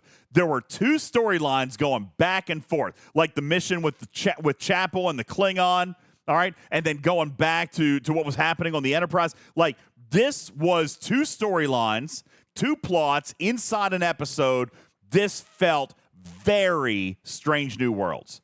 I loved the story writing. The Vulcans losing control of their emotions, that mission that Spock was on the Vulcan ship, I died laughing at that. That was an amazing mission story. It was truly great writing, and it felt so Strange New Worlds. Andy says, give me the Cliff Notes version. I don't know that I can, but long story short, Spock was transferred to a Vulcan ship for a mission. All right. And while on that ship, they encountered an anomaly that caused them to lose control of their emotions. And when they did, they turned into teenagers. All right. As a matter of fact, you know what it reminds me of? It reminds me of the Klingons singing K-pop in that Strange New Worlds episode. Like it was the Klingons totally reintroduced, totally revealed as something other than what they were known as, right? The Vulcans got the exact same thing in this mission. The Vulcans losing control of their emotions is one of the most played out tropes in all of Trek, and you can be fussy about it all you want. I don't care if it's a played out trope. It was hilarious. I mean, it wasn't the trope that was interesting. It was the writing, the jokes, the words that came out of these Vulcans' mouths. It made me laugh out loud. How did it compare to the lower decks missions? Oh, my God. It was right up there, man. It was right up there. That's right engineering, the way it was delivered. It actually followed lore. It was great. The writing this month was great. All right. Super amazing narrative team this month. They did a fantastic freaking job. The stories were great. The daily drip for everybody with the Eviscerator Refinery. Now, this didn't come out on day one. It was added. All right. I think that's a win, Aaron. I feel like that's a win. We came out and said, listen, players can't even use the ability of the Eviscerator if someone on their team happened to have bought it. Now, not that it really matters a heck of a lot because of the warp range locks, but at least they offered the daily drip. That now allows free-to-play to benefit from members of the Alliance who decide to invest in the ship. Shiz says, is it a win or just that they don't understand the issues of the ship that they added? No, they're fully aware of the locks they put in place. I think they're scared of it. All right, if I'm just being straight up honest with you, the conversations that I've had, I think players are scared of it. Or not players. I think Scopely is scared of it. Shiz says, no, I meant the drip. No, I don't. I mean, I don't think so, but they were very open to adding it. I mean, the pitch was this. You want players to use this ship, you want players to adopt the RIP, then they need to be able to use it without buying the ship. Like, you don't want to paywall that access. So they were very open to that conversation and ultimately ended up changing that very, very quickly. All right? But the RIP itself is incredibly disappointing, and I get that, and I think it's disappointing because they're scared of it. If you just want my honest opinion. You know, so I'm not critical of that decision. I mean, I know that the spatial RIP technology should have been better. I agree with that. But I'm not disappointed with the changes they made around it. Lazarus says the RIP is DOA. Stargate says, why is Scopely scared of it? My personal opinion is they feel that it's going to imbalance certain economies, such as armadas, right? Allowing a player to start, a deep armada, which, again, I feel like they already did that with Voyager. You know what I'm saying? But, yeah, Andy, too many low levels will get too much loot. I feel like they're scared of it, but they have already bent the rules in the direction with some of these crazy warp range ships. Even the NX-01 has a crazy warp range. Voyager is already out of the bag. Mantis was out of the bag before Voyager. I mean, NX-01 has crazy warp range as well.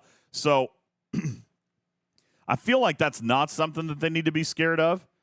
So I don't really know, to be honest with you, why they're scared of it. I just kind of get the feeling that they don't want players in space deeper than they were intended to be.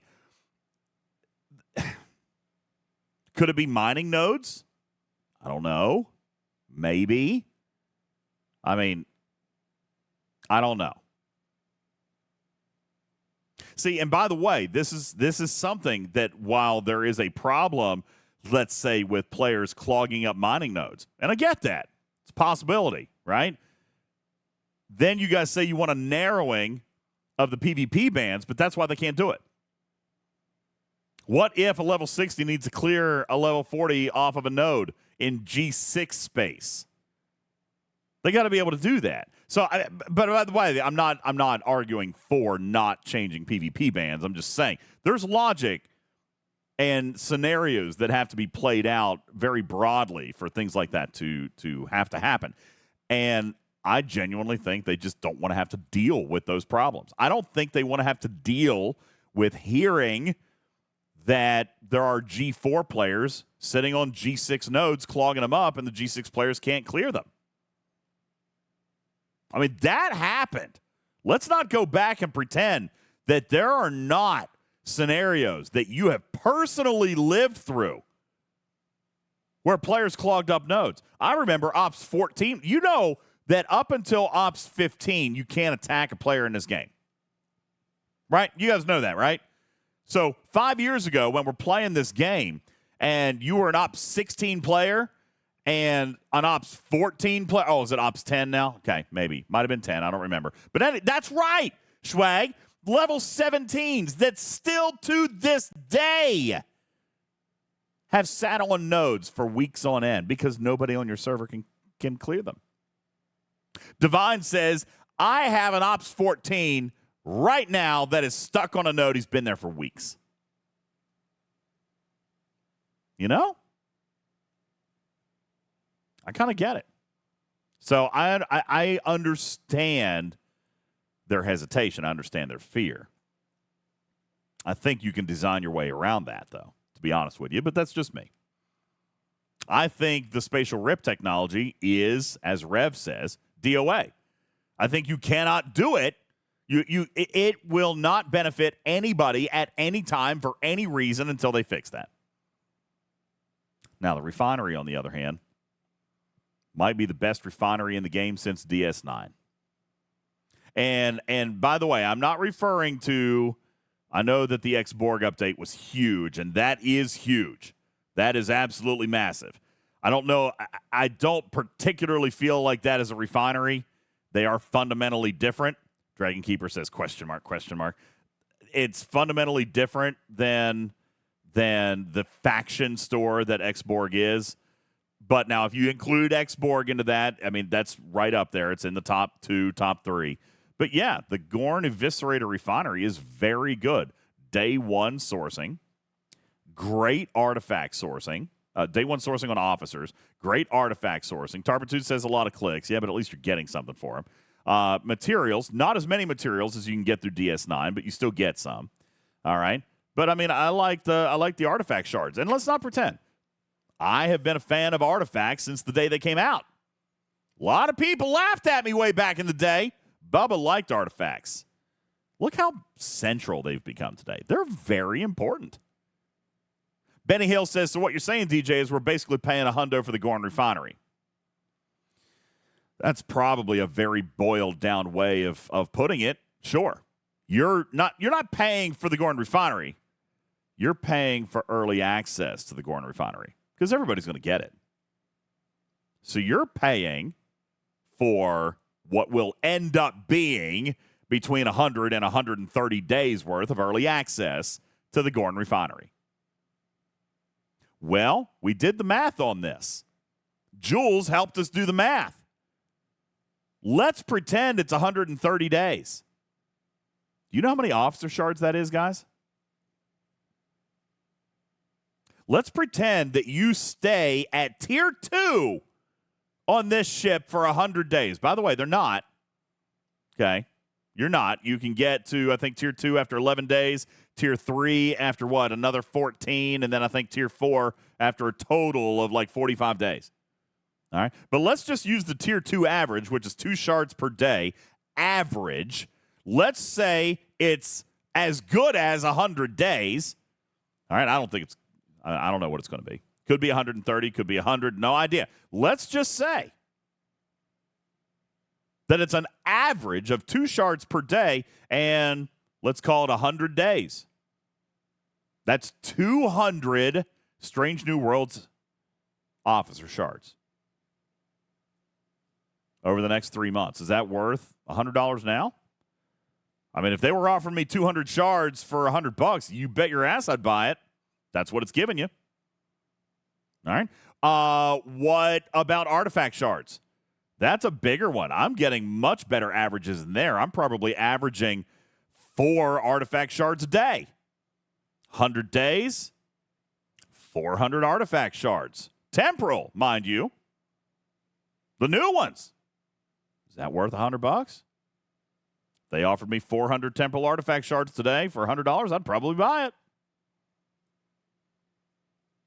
And you're right. You can get that stuff free to play in 100 to 130 days. So, yes, I guess it comes down to a $100 acceleration. Is $100 worth it for you to have access to this refinery now? Yeah, I feel like it probably is. Cruzito said that's actually not really that bad, and I didn't think of it that way. Well, that's what it is. You're paying for early access to that refinery. Because at this point, Cruzito, I think we can all agree that the spatial rip technology is not really that worth it. Is it even really wildly worth it in grinding the Gorn? Not really. I mean, it's okay. It's all right. And by the way, it will be. Mathematically, scientifically, it will be eventually, but it's going to take a while to get there. All right. At Tier 2, Tier 3, Tier 4, it's not replacing your primary Gorn grind. All right. But it's good for the extra loot on the lower ones. The Apex Isomatter, I think is what it's called. But the volatile Isomatter, you still got to hit bigger Gorn to do that, and you're probably using your regular ship. Now, can't exactly tell you that it won't get better very soon. Wink, wink, nudge, nudge, hint, hint, cough, cough. I think they are going to make an effort to make the Eviscerator an actual Gorn hunting ship. Right now, it's not. Okay? It's really not. So, yeah, I don't necessarily disagree that the ship itself is not worth it. What are you paying $100 for? You're paying $100 for the refinery. Fair enough. I'll call it that. Now, can somebody help me with this, by the way? Can somebody tell me what exactly did you have access to in the Gorn Eviscerator refinery without having the Gorn Eviscerator ship? I've gotten actually a little bit of conflicting information on this, Aaron. Are you earning what can you redeem? You've got that first bundle, right? So, like, you can go in and you can spend the volatile isomatter or the Apex isomatter in the Eviscerator refinery. You can earn. Are you earning Gorn parts? I am honestly a little bit confused about what you can see. So Major Pothead is showing me in chat that you're getting this right here. So you're earning Gorn parts, Apex ship currency, and Apex recruits, but you don't have the ability to spend any of those 3 items. Is that correct? Wolfwood says that's all. Guess what? That's all you need. I mean, that's actually pretty freaking phenomenal. Just as a side note, on a historical perspective of Scopely's game design, that is massive. And you're getting the new Cephalocask artifact shards, which a lot of people aren't leveling. They are leveling that up. Divine says, yeah, but you can't spend them. You don't have the Eviscerator. The fact that you have access to the Eviscerator refinery is actually pretty dang on good. Guess what that's going to do? All right, let's just throw this around. What's that going to do? Is that going to give players who don't buy right now, is it going to give, thank you, Jimmy Jams, it's going to make your tier up faster at the start. In other words, you will actually not be that far behind. The only thing that you will be behind is the delta between Tier 2 or Tier 3 and whatever Tier 1 is. That's the difference. You're going to get a jump start on the parts, the Apex ship parts, and the recruits. And you won't miss a beat in earning those currencies, which means by the time you unlock the ship, you could be an instant tier 3, maybe even a tier 4. What are you actually missing? The true benefit of the Eviscerator Refinery, which is the day one sourcing, which are the ship parts. Okay? Which, that's it. That's it. Ship parts and officer sourcing. Because if I'm not mistaken, you still have access to the volatile isomatter exchange because that was from Gorn Part 1. That doesn't require the Eviscerator. Now, Divine says apart from the cooldowns in the refinery, yeah, but at least you've got the loot. So what are you going to do then? Are you going to do double pulls? I probably wouldn't do triple. The triple ones are way overpriced. But you could probably get away with double ones. And you're going to have a nice little windfall there for the first couple of weeks when you open it up. You're going to burst spend for parts. You're going to burst spend for officers. This is a great refinery. It's not bad design.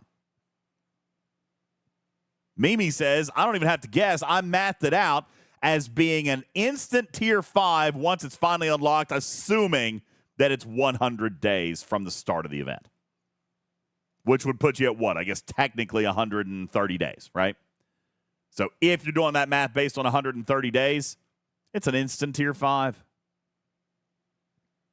Cool. It's a great design, great refinery. I agree. The ship leaves a lot to be desired. People, even Rev, keep saying, well, DJs, you love the ship. No. Wait, did I? Oh, my God, Aaron, I'm so sorry. I keep calling your name, but I had Discord muted. I'm so sorry, dude. Jiminy Christmas. It's okay. I was like, Aaron, what about this? And he doesn't say anything. It's because he's muted. My fault.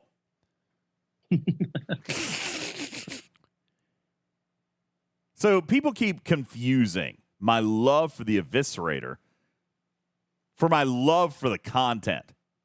Okay? No, the ship, not really that great right now. It will be, but not now. And the RIP technology is terrible.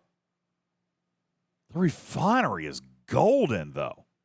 And you take that and you compound it with last month's refinery of the volatile isomatter, and I think the Gorn, as far as their loop goes, hit it out of the park. I think it's one of the best loops since Bajoran, since Deep Space Nine, and I don't think I can argue that. I would challenge anybody to argue that to me. These 2 months and the refineries, the payout, the juice being worth the squeeze, this is as good a paying refinery as the Bajoran faction was. Tell me I'm wrong. Can anybody do it? That's right. Tarpitude reminds us that they agreed to keep G4 parts in it while tiering it up. Very good point. Mm-hmm. Very good point. Vic says, unless you're on the outside looking in, then the loop sucks. Does it? Because you do still have the opportunity to start banking currency. And when has that really ever happened before? Shut up, Dragon Keeper. Yeah. He says you're wrong. Shut up. I mean, at least you can start earning. I mean, you can start using the refinery. You just don't get full access without having to ship. Well, that kind of makes sense. But at least you're not behind. Really. I mean, you kind of will be a little bit, but not as bad as if they didn't give you the refinery. Yeah. On the other hand, Joker says, well, us sub-40s have been yawning with nothing to do for 5 months now. Joker, I love you, man. Well, don't be sub-40. Take the hint. Take the hint, man. You want another one? Next month's content's 40 plus 2. There. I did it. I said it. I shouldn't have, but I did. We did the last Is anybody surprised? I mean, come on. Everything that they've done for the last 6 months, 12 months, has been 40 plus. I mean, I'm just saying. Joker says, I will not let Scopely dictate how I play this game. Guess what? They're not. They're not dictating anything to you, Joker. You're making a choice. It's your choice. Do you really want more loops at below 40 when everyone complains to get more loops? Yeah, Joker, are you actually telling me you don't have anything to do? Is that what you're telling me? Yeah. No, by the way, I'm not saying that choice is stupid. Not at all. That's your choice. I respect it. I'm just saying that you can't hardly be mad when the message that they've delivered for 12 plus months is you need to level up. Right? I mean, that's the message. That's the whole point of a level up game. The whole point is to promote leveling up. Yeah, Bubba said it all the time. The point of his game was progression. When he stopped being able to progress, he quit. Well, that and they pissed him off. But yeah. But I mean, that's what he would say. Listen, it takes me $400 to upgrade a single part. It takes me $600 to upgrade a single building. You guys remember that stuff? That's right. Bubba was bored. And he played for progression. Level up, folks. It makes sense. By the way, nobody's holding a gun to your head.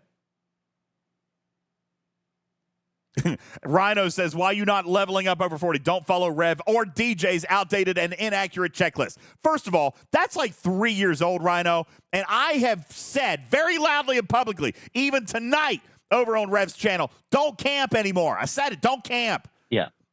You don't get to hold a 3-year video over my head. Daggone it. Well, he's not. And he's not holding it over your head. He's holding it over the people's head. Saying that video was 3 years ago. It might be 2 years. That was valid for the time. But even still, it was valid for the time that video came out. You can't expect a progressive game to still be holding the same notions as what you did 3 years ago. That's right. In 2021, I was still wearing bell bottoms and had a mullet. Okay. Jimmy Jam says, then you need to do a refresher video for lower ops. Let me tell you, I don't need to make a video. Here's my ruling. Do not camp. Camping is no bueno anymore. I mean, it's really not. First of all right, I have never been a huge fan of camping at 39. All right, the hat's coming off. I'm getting serious. You ready? Okay. All right. Here's the final thought with DJs. I'm gonna do it like they do on. I'm gonna do it like they do on Jerry Springer. Here's DJ's final thoughts. Okay. Camping's really not a thing anymore in the 40s. They fixed that. You want to know how they fixed it? They fixed it by breadcrumbing everything. You need 42 to get this mission, but you need 43 to do that research. But then you need 44 to get that warp path unlocked. And then you need 45 to do this. But oh my God, 46 is the pylon. They breadcrumb everything. The 40s is actually laid out decently nice. Progression-wise. All right? Let me rephrase. There's motivation to progress. Let me put it that way. It does make players move maybe quicker than they're more comfortable with. I get that, but that's the whole point in a progression-based game. All right? Now, Sanguine Otter says, in the 50s, I kind of feel like there might be more pitfalls than breadcrumbs. And I feel like I have actually felt that same way, Otter, which is why I don't want to say that I camped, but I did take a minute at 56 to kind of catch up a little bit. To be fair, I did. But part of that was not necessarily about the process or the psychological effect of camping. Part of that was because I was kind of pissed about G5 and G6 leaderboards, which I probably shouldn't have been in hindsight, but why spend, right? I was saving the materials. Why do it? I was saving the materials. All right? I did not set up an RV park. God. I didn't camp that long. I've been in 56 for what? A couple of months, maybe 3. All right? And by the way, you're right, Vic. If you're free to play or low spend, you go slow. You still don't camp. You just progress evenly and at a pace that's comfortable for you, but you don't hold. And you know what? If you do spend, then you kind of just bust it up because the packs get better. Listen, once you hit, what is it, G4? I think starting at Ops 46, I could be wrong on this, but I think starting at Ops 46, the packs change at every Ops level. Isn't that what it is, or is it lower now? Something like that. I mean, that means... I remember in the last couple of months it wasn't above 46. I don't know about lower now. But it's not every 2 all the way up, Ice Wolf. It could be in G4. I don't remember exactly what it is in G4, but I'm telling you, especially in G5, every single level is a pack inflation. Every single one. I mean, I remember pushing Ops before I bought packs, just so that, like, if I was going to budget $200, $300, $400, then I would buy all of Ops 51 packs instead of Ops 49 packs. Yeah. So, Divine's, I don't think that's right. Divine says 51 to 54 is the same pack. I don't think that's right, dude. I don't think that's accurate. I'm not 56, so I can't check it right now, but now see, somebody else is saying it starts at 40 and every single one of them is unique. I thought it was Depends on whether you're looking at standard packs versus specialty packs. Well, Packs yeah, listen, you've always got to look at the core packs. You always got to look at the core packs, at least for the basis of comparison, okay? You have to. So, I get it. But you know what? I think the refinery is great. Do I ultimately think it's worth $100? Yeah, I do. That's me. What about you guys? What were some of your highs and lows from the month? I mean, I feel like I've been a little bit biased because there was a lot of stuff really this month that I liked. Some things that I didn't. Event store.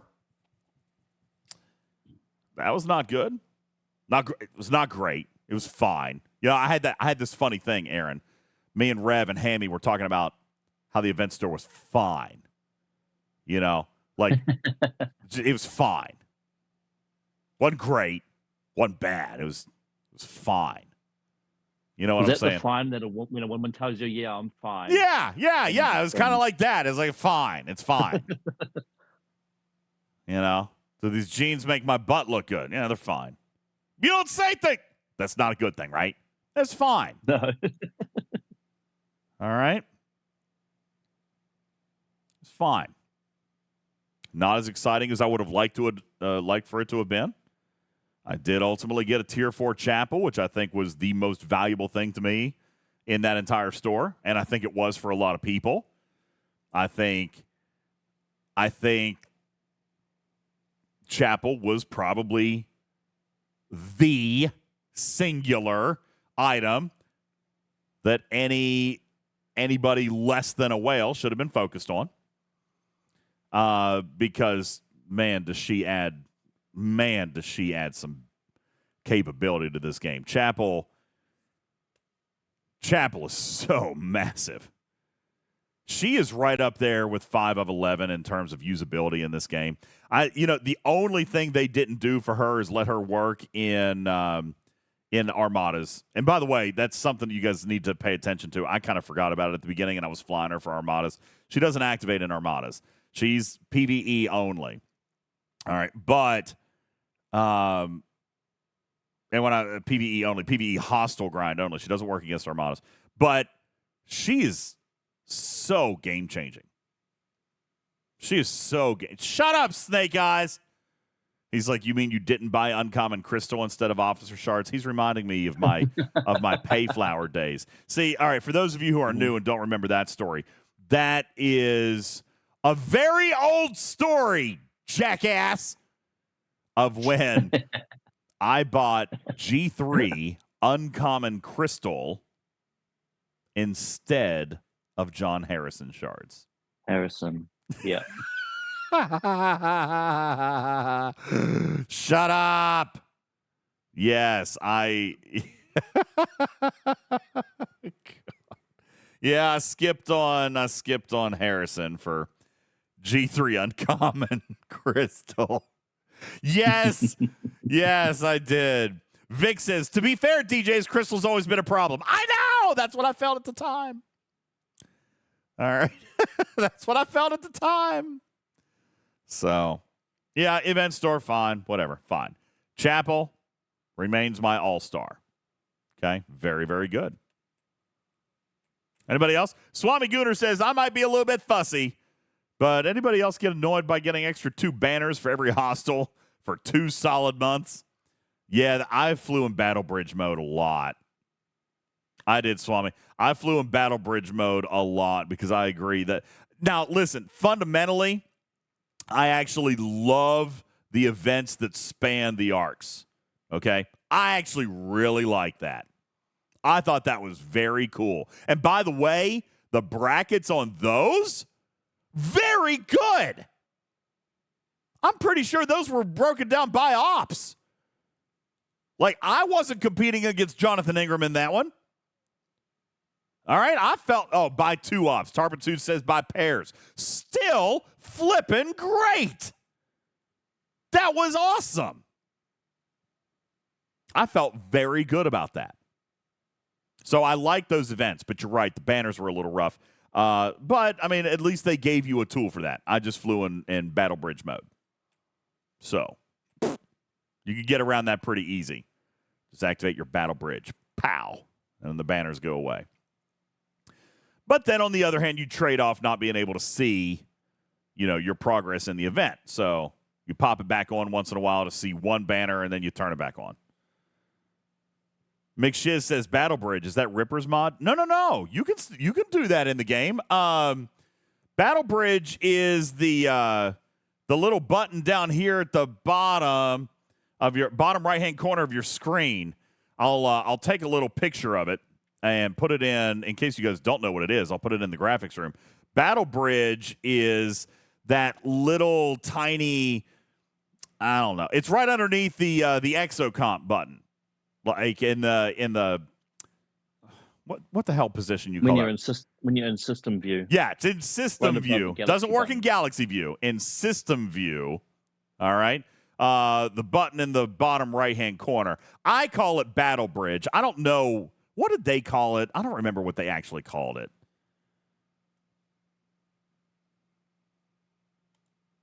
I can't remember what they actually named it. Battle mode. I call it Battle Bridge. It basically disables.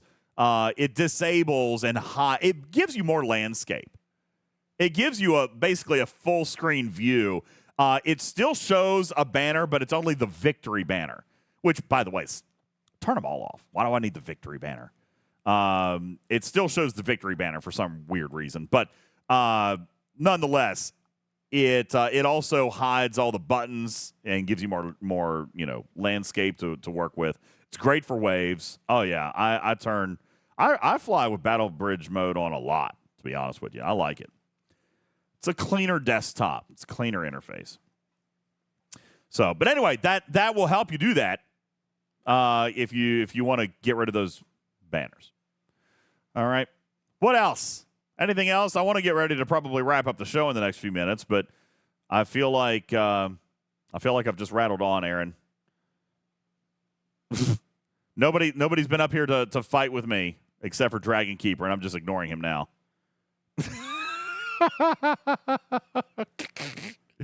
I just don't pay attention to him right now. And Hani says, you asked for hands to speak. Yeah, but I didn't see any hands come up. Oh, crap. There's hands. All right, sorry, and Hani, and I'll bring. I was in the wrong section. My bad, guys. And I'll bring Ice Wolf up too. Good evening, and Hani, welcome from servers 10 and 43. Tell me a little bit about your experience on the Ark. What'd you like, or what did you not like? Well, you and I talked. I took a couple months off because I was deployed, and one thing I did like was that it spanned both months. The events have spanned both months. It was nice to have an entire arc event. That definitely was new and stuff because I've been around forever, as you know. I didn't like some of the communications. I felt they did great in Discord. They did great, and if I don't go out to Discord and check, and there are people out there like myself that don't do it on a daily basis, you miss some of the communication if I'm not listening to you or to Rev. So those are, you have to take the good with the bad there. But some of the newer events I really enjoyed, considering I've been around since launch. So, and I think it's slowly getting better, as you and Rev talked about during the state of the game. There are good and bad, and this one definitely was a middle of the road in the positive direction, and everything. The only thing I didn't like is in the ticket events to change where there were no shards through the ticket events themselves and all, because I'm not a big spender on extra tickets, and stuff. I have to weigh what I'm going to spend on what I'm not, because of, I could be called and suddenly miss half an arc. Yeah, I am. I agree. I'm very fussy about the ticketed events because I think it very directly and severely negatively impacted the event store loot, at least for me. I mean, we did the math on it that night in Honey. I mean, it cost me $250,000 loot. That's what it cost me. That's what it cost anybody. If you are traditionally someone who saves your tickets for the entire event store, my hat's getting crooked. If you're someone who typically saves all of your tickets for an event store month, then it costs you $250,000 loot. Yeah. I think that is abhorrent. That's terrible. Yeah. It's awful. The one other thing I did like about this arc was they came back to some of the newer but older stuff. Like, they did encourage artifacts again. They did encourage us to go do the formation armadas. It had died off a little bit back to the forbidden technologies. Those things I noticed came back in this arc, and especially this particular brand, of the 2 months, this one came back. So it encouraged us to start to work towards, again, being a team as an alliance. Yeah, so those were things. And the last thing, after the arc's over, they're still giving us a little bit of loot currency for the arc. Well, by God, good, because it wasn't enough to begin with. All right. Right. I was about to say that it really wasn't, but that is there, and the fact that they're still tying in things like to encourage wave defense, because I'm not a big wave defense person. You balance my time, and this is the one thing I have to cut back on and all. And I think it's good that they brought that back as well and all. But those were all my thoughts on it and everything. Appreciate the time to talk it out with you. Thanks for being up here, and Honey. Appreciate it. You guys have the opportunity to sound off. I know I'm going to regret this, but Dragon Keeper, welcome to the stage. All right, Dragon Keeper, let's hear your crazy BS. What do you got? What do you want to talk about? I want you to listen. I know, Wolfwood, this is a terrible decision.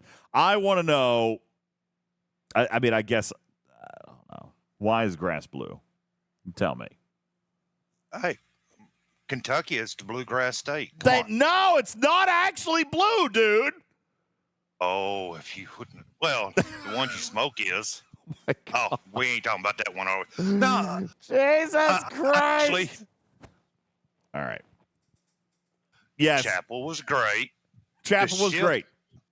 The ship, the reason why I say it was trash is because of all the, what they said it was supposed to do, and it didn't do it. That's fair. And, let's see, what else? Does that categorize, or is it fair to refer to it as trash simply because it came out differently than expected? Yes. Because it's... What if it came out better than what we expected, but it was still different than what we expected? It wouldn't be trash then. It'd be clean trash. What? God, that makes no sense, man. What? We go back to the bluegrass. Oh, I can't. I just can't. Now, I would like to say this. There is one thing, the past 2 to 3 arcs, everything has come out pretty smoothly. Yes. There has not been lag and stuff like there used to be, so I can't say nice things. It's a possible thing. Hey, Ben Sai, how you doing, man? Appreciate it. Thank you for your support over on Twitch. Anybody else want to come up and I don't see any other hands. See, a lot of people, I mean, we still have a bunch of people listening over in Discord, but a lot of people are over here on Twitch. I'm glad that people still like the podcast. I really, really do. But the Discord just is less and less reliable, and people watch over here, and then it's not possible for people to join in. So I see Ice Wolf over here. I don't know if we're going to get Ice Wolf. Dragon Keeper, thank you for your comments. I appreciate it, buddy. Thank you. Ice Wolf and Cruzito making their way to the stage to offer their opinions on the Gorn invasion, and then we will issue our final ratings as we get ready to bounce out of here. And yes, I have the hint. I got you, Leon. Listen, that's the only thing people stick around for. I got to hold it till the very end. Let's come to server 13. Cruzito, you've also been relatively critical of players who don't appreciate the long game, yet you still come out in large opposition to the Gorn Eviscerator. Tell me your conflicting opinions on this. Hey DJ, thanks for letting me come on.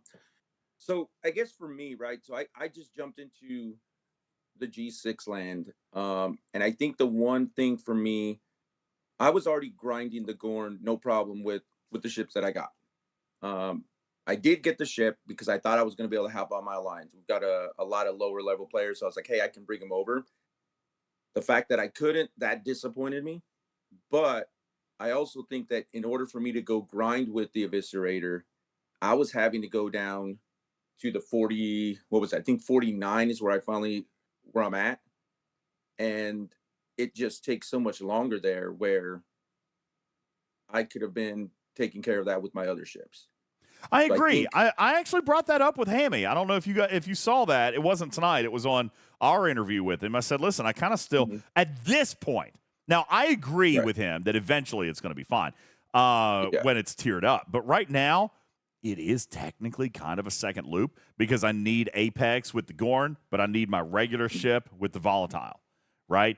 I do think it will eventually level out and you'll be able to do it. But right now, technically, I'm having to kill two different hostiles. I call that two different loops. So, yeah, I'm kind of with you on that. Now, there are other players who are whalier than us, Cruzito, who will say, listen, they're not even hitting the low Apex hostiles at all. They're just hitting the big 68s with their Borg Cube. We're talking Uber Whales. They're hitting the big 68 Gorn, and they're getting enough of both loot to be fine just by doing their dailies. So I think that there was a little bit of a scaling problem there somewhere. All right. But for me, and it sounds like you as well, we're still having to hit two different hostiles, and I am in that boat.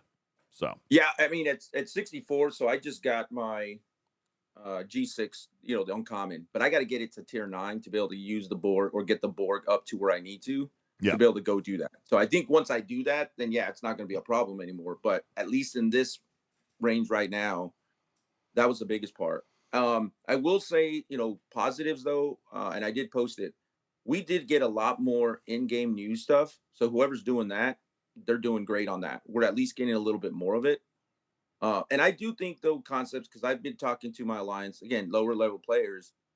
And, for them, if they got the ship, it's a great thing. It is. Again, just for my level, it's not what it is. And I think kind of to Dragon Keeper's thing is it does hurt when you say we think it's going to do one thing, and they clearly didn't communicate that well. No. And then it turns out to not be that. So I think that is the biggest thing with it. But yeah, thanks. I agree with those points. Good points. Thank you, Cruzito. Appreciate it. Ice Wolf, welcome to the stage. I'll grab you and engineering very quickly, and then we'll issue our final ratings. Give a hint and bounce on out of here. Ice Wolf, how was the Gorn invasion for you? Thanks for having me, Deej. Long and very taxing. And the reason why is because I got a wild hair like the first week into the first month of the arc that I was just gonna win that thing. So I went crazy the entire 2 months. I will tell you, it brought my productivity up for the Alliance. I'm sure they're all very happy. It brought up all of my stats and everything because I was on 12 hours a day. You were grinding for the arc spanning events. Yeah. Yeah. I can see how that was fun. Yeah. it was fun, but I'm going to tell you, I hate I only grinding. had about a month and a half's worth of grinding in me. Yeah, I hate grinding. I couldn't have done it. You did a month and a half. You did about a month and 14 days more than me. All right. I did probably. I mean, I did grind one day. Just I had some time and I had to catch up on some loops and stuff. So I did probably kill a couple hundred hostiles that day. But my God, that was taxing enough. That was about enough of that. But I will agree with what the boys have said before me. I cannot, and you too, I cannot stay stocked up on volatile ISO matter. I just can't keep it in stock. It's just poof. Yeah. But on the other hand, I have 583,000 of the other stuff that I will never need any again ever. Yeah, that's true. And well, for now. Okay. Maybe, but not for a very long time. For a few minutes anyway. Okay, that's fair. Vic says, did they give up on heavy hitter SLBs? No. We actually had 2 of them this month. They just changed. Actually, I think it was last month, wasn't it? We had 2 of them last month. They just changed the name and they changed the metrics.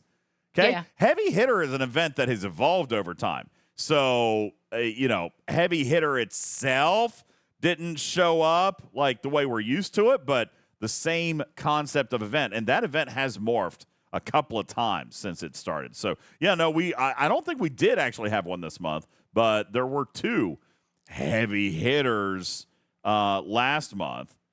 What was the new name? I don't remember.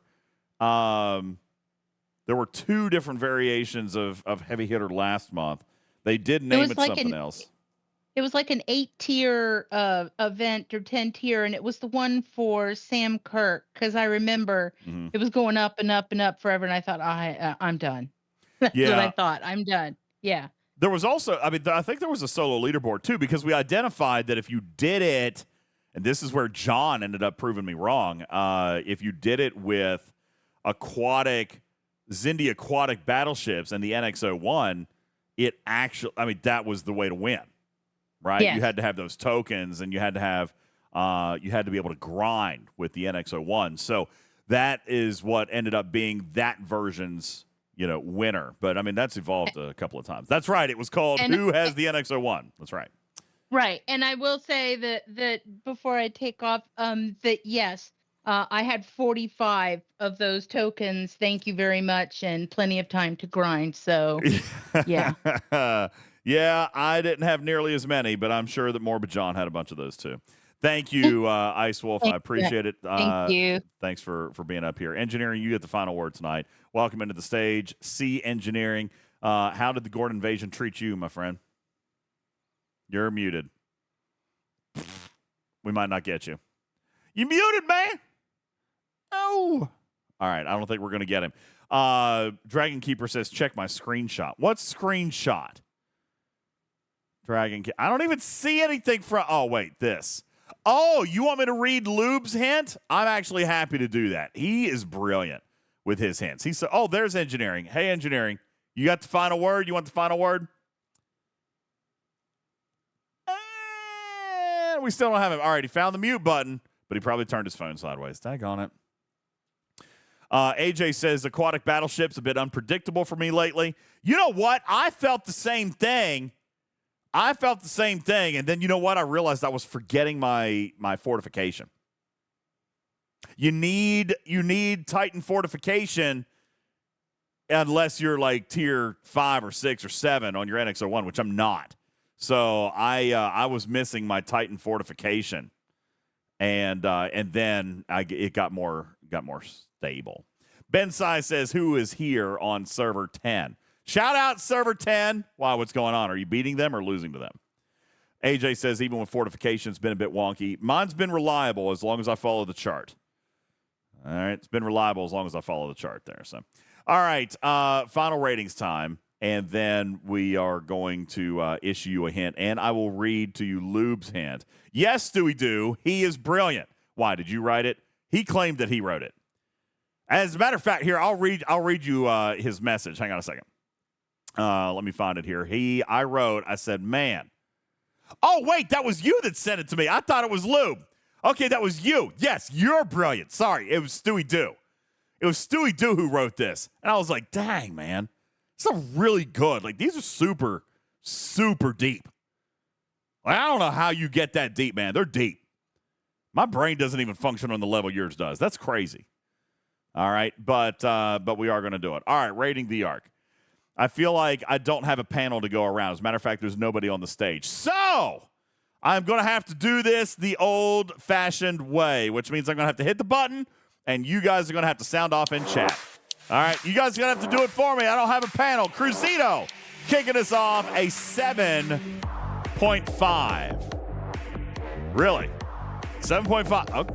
Yeah, you know, I'm thinking I'm up there. Divine says I'm going to give it a C, but still very laggy. Joker giving it a 3 out of 10. Rhino giving it a 0. Is that fair, Rhino? Really, a 0? A 0? Is that actually fair? Nard giving it a 7. Mimi giving it a 7. Vic at 6. Jeef Boo at 6. Candy White at 7. Disco at 6. Paviala at 7. Tarpitude at 7.5. Super Hater at 7. Stealth Monkey at 6. Engineering at 8. Andy at 6.8. You can't enter a 6.8 on your telephone touchtone keypad. Just saying. You can't do it. Bensai giving it a 6 out of 10. I think it being a clear divide for people who paid, and I think you're probably right about that. Doug giving it an 8. Moopsy giving it a 3 of 11. Tarpitude at 8. Curly Hawk, 8, says I was actually able to accomplish a lot of goals that I set for myself this month. Major Pothead giving it a 5. Blazed at a 6. Spectre at a 7. Dragon Keeper at a 7. Wait a damn minute. Dragon Keeper's going to give it a 7, but everything about the month was trash. You know what, man?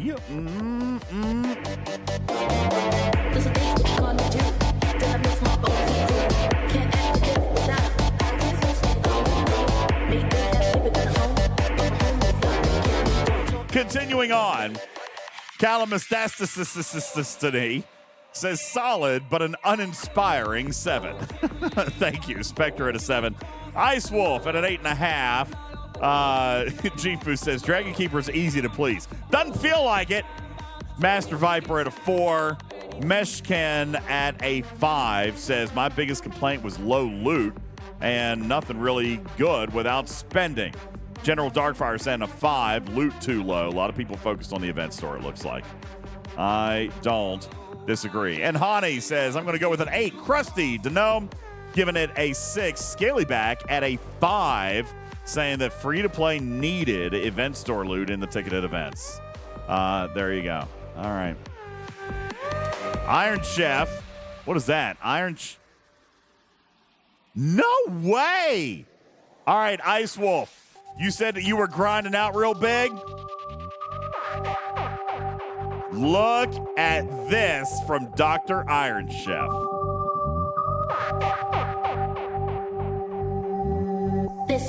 How on earth did you have time to do anything else? He is at Disneyland right now. How did you have time to plan a vacation and still win the Grinders event? That's insane, man. Holy smokes. That's impressive. Well, good for you. That's great. Dragon Keeper says, wait, how'd you do that? He grounded it out. All right. Well, not bad. Not bad, man. Pretty daggone good. Dr. Iron Chef says I played on the airplane. Wait. Oh, you're at Disney World? You're in Florida, not California. I just assumed that you went to Disneyland. You're all the way in Florida? Man, what a flight that must have been. What is that, like an 8 or 9 hour flight? Wait, 18 hours? No. Not 18 hours in the air, was it? From home to hotel. Okay, that might be fair. Layovers and stuff like that. Well, Tip, yeah, just 5 to get over the Pacific. But, I mean, I've flown East Coast to West Coast, and it only takes about 4 hours, maybe 4.5 to do that. So 18 hours seemed a little excessive. All right, anyway. There you go, everybody. Thank you. That is your rating. I don't have anybody to yell at me tonight, but I think I would probably be good at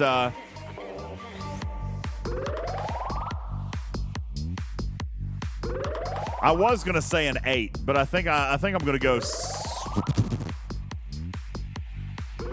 I am fussy about a couple of things. I think I'm going to land at a 7. I'm going to land at a 7.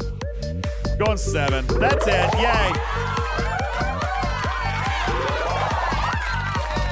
Dragon Keeper says, I can't go lower than you. What were you at, a 7.5? Yeah, I went 7. I was going to give an 8, but honestly, the event store and then the rip, I mean, those are two big things, right? Then the G5, G6 thing, I mean, that's pretty big. So, yeah, that's what I'm going to stick with. All right. So, there's that. All right. Let's see. Oh, hints. You want hints? Okay. Let me find the one that Stewie wrote first. Can I share that one, Stewie? Do you care? Or have you revealed it yet? I don't want to reveal your hint if you haven't had a chance to reveal it yet. We still have over 300 people in the live studio audience. If they want to hear the hint from you, I wrote one as well. But if you haven't done yours, then I'll wait for you to do yours. Because I don't want to steal your hint. Your hint's really good. Okay, Lube revealed it tonight. Okay, so here's his. This is Stewie's hint. Looking back, I can see how my hints may seem to be the ultimate block when repeating information, and if unraveling them is not your forte, then ring a friend. Challenging new hostiles could bring you crashing back down to earth, but a captain looks to himself for the answers. Okay, there you go. That was Stewie's hint. Not very poetic, I might add, but very, very good. Okay, good hint. All right, mine, a little dumbed down, if I may. Okay, mine is not quite as cerebral, or maybe it is. All right, I'm ready for mine. I'm nervous about this because I feel like there are staffers in the chat, but I'm going to do it anyway. Here we go. If PvP and PvE came face to face, how could you avoid the chase? As we race the clock for rewards and riches, there will be keys to avoid the which will in turn prompt us to ask. You see, I get it. I subbed in a word for bitches. Anyway, now I got to start over. Take on it. I messed myself all up. All right. If PvP and PvE came face to face, how could you avoid the chase? As we race the clock for rewards and riches, there will be keys to avoid the witches. See, it's a nicer word. Which will in turn prompt us to ask, of the magical wall hanging glass, where are we? This is not quite right. My eyes are tweaking. Please turn down the lights. That's right, Cruzito. I didn't want to say bitches, and then I said it anyway. So yes, I shouldn't have. Give me the beat button. Where's the beat button? Beat button, please. Thank you. Good spot there, but probably should have been earlier than right here. Okay, there. If PvE and PvE came face to face, how could you avoid the chase? As we race the clock for rewards and riches, these will be the keys to avoid the witches. Which, again, it wasn't supposed to be witches. Which will in turn prompt us to ask of the magical wall-hanging glass, where are we? This is not quite right. My eyes are tweaking. Please turn down the lights. All right, that's my hint. That's all I have. And I am done now. Oh, man, I was supposed to take another commercial break. Wrong button right there. Sorry, I was supposed to take another commercial break. I'm going to hit this button now. Boom! All right, everybody, thank you guys so very much for being here. I appreciate it. You want me to type it out, too? No! I ain't typing it. No. I don't want to type it. I did read it. That's true. I did read it off something. I probably could copy and paste it very easily, yeah. I probably could. All right. Guys, I want to thank you so much for hanging out. Appreciate you guys so very much. I'd like to invite you to visit over on the website TalkingTrekSTFC.com. TalkingTrekSTFC.com, where you can find links over to the YouTube, where we got, I think, 1 or 2 new things up. Also, the merch store. Yes! Listen! I have sent an exploratory message to Candy White to overhaul my merch store. Yes. I heard Candy does the greatest merch, so think I'm going to have to employ his services. And by the way, let me just throw out there, I already offered to pay him. That's when I realized that none of the other creators are actually paying him. So, I mean, I'm just throwing that out there. Yo, Stewie, you said I couldn't have him, but I mean, I offered him real money. And then I found out none of you guys are paying him, you cheapskates. Just saying. I mean, that's crazy. Yeah, I'll pay money for some of that merch. Check it out from our website at TalkingTrekSTFC.com. Get yourself some merch. And I got more merch coming from the merch genius himself. That would be Candy. All right, I'm pretty excited about it. Moopsy says, I don't get one of your shirts now. I mean, it's all right. Candy will make one of my shirts. Yes, we will go say hi to Samo. How's that? Again, I also want to remind you, while you're on our website at TalkingTrekSTFC.com, you can find the official rules for the Talking Trek Cruise sweepstakes and find a link to join our Patreon.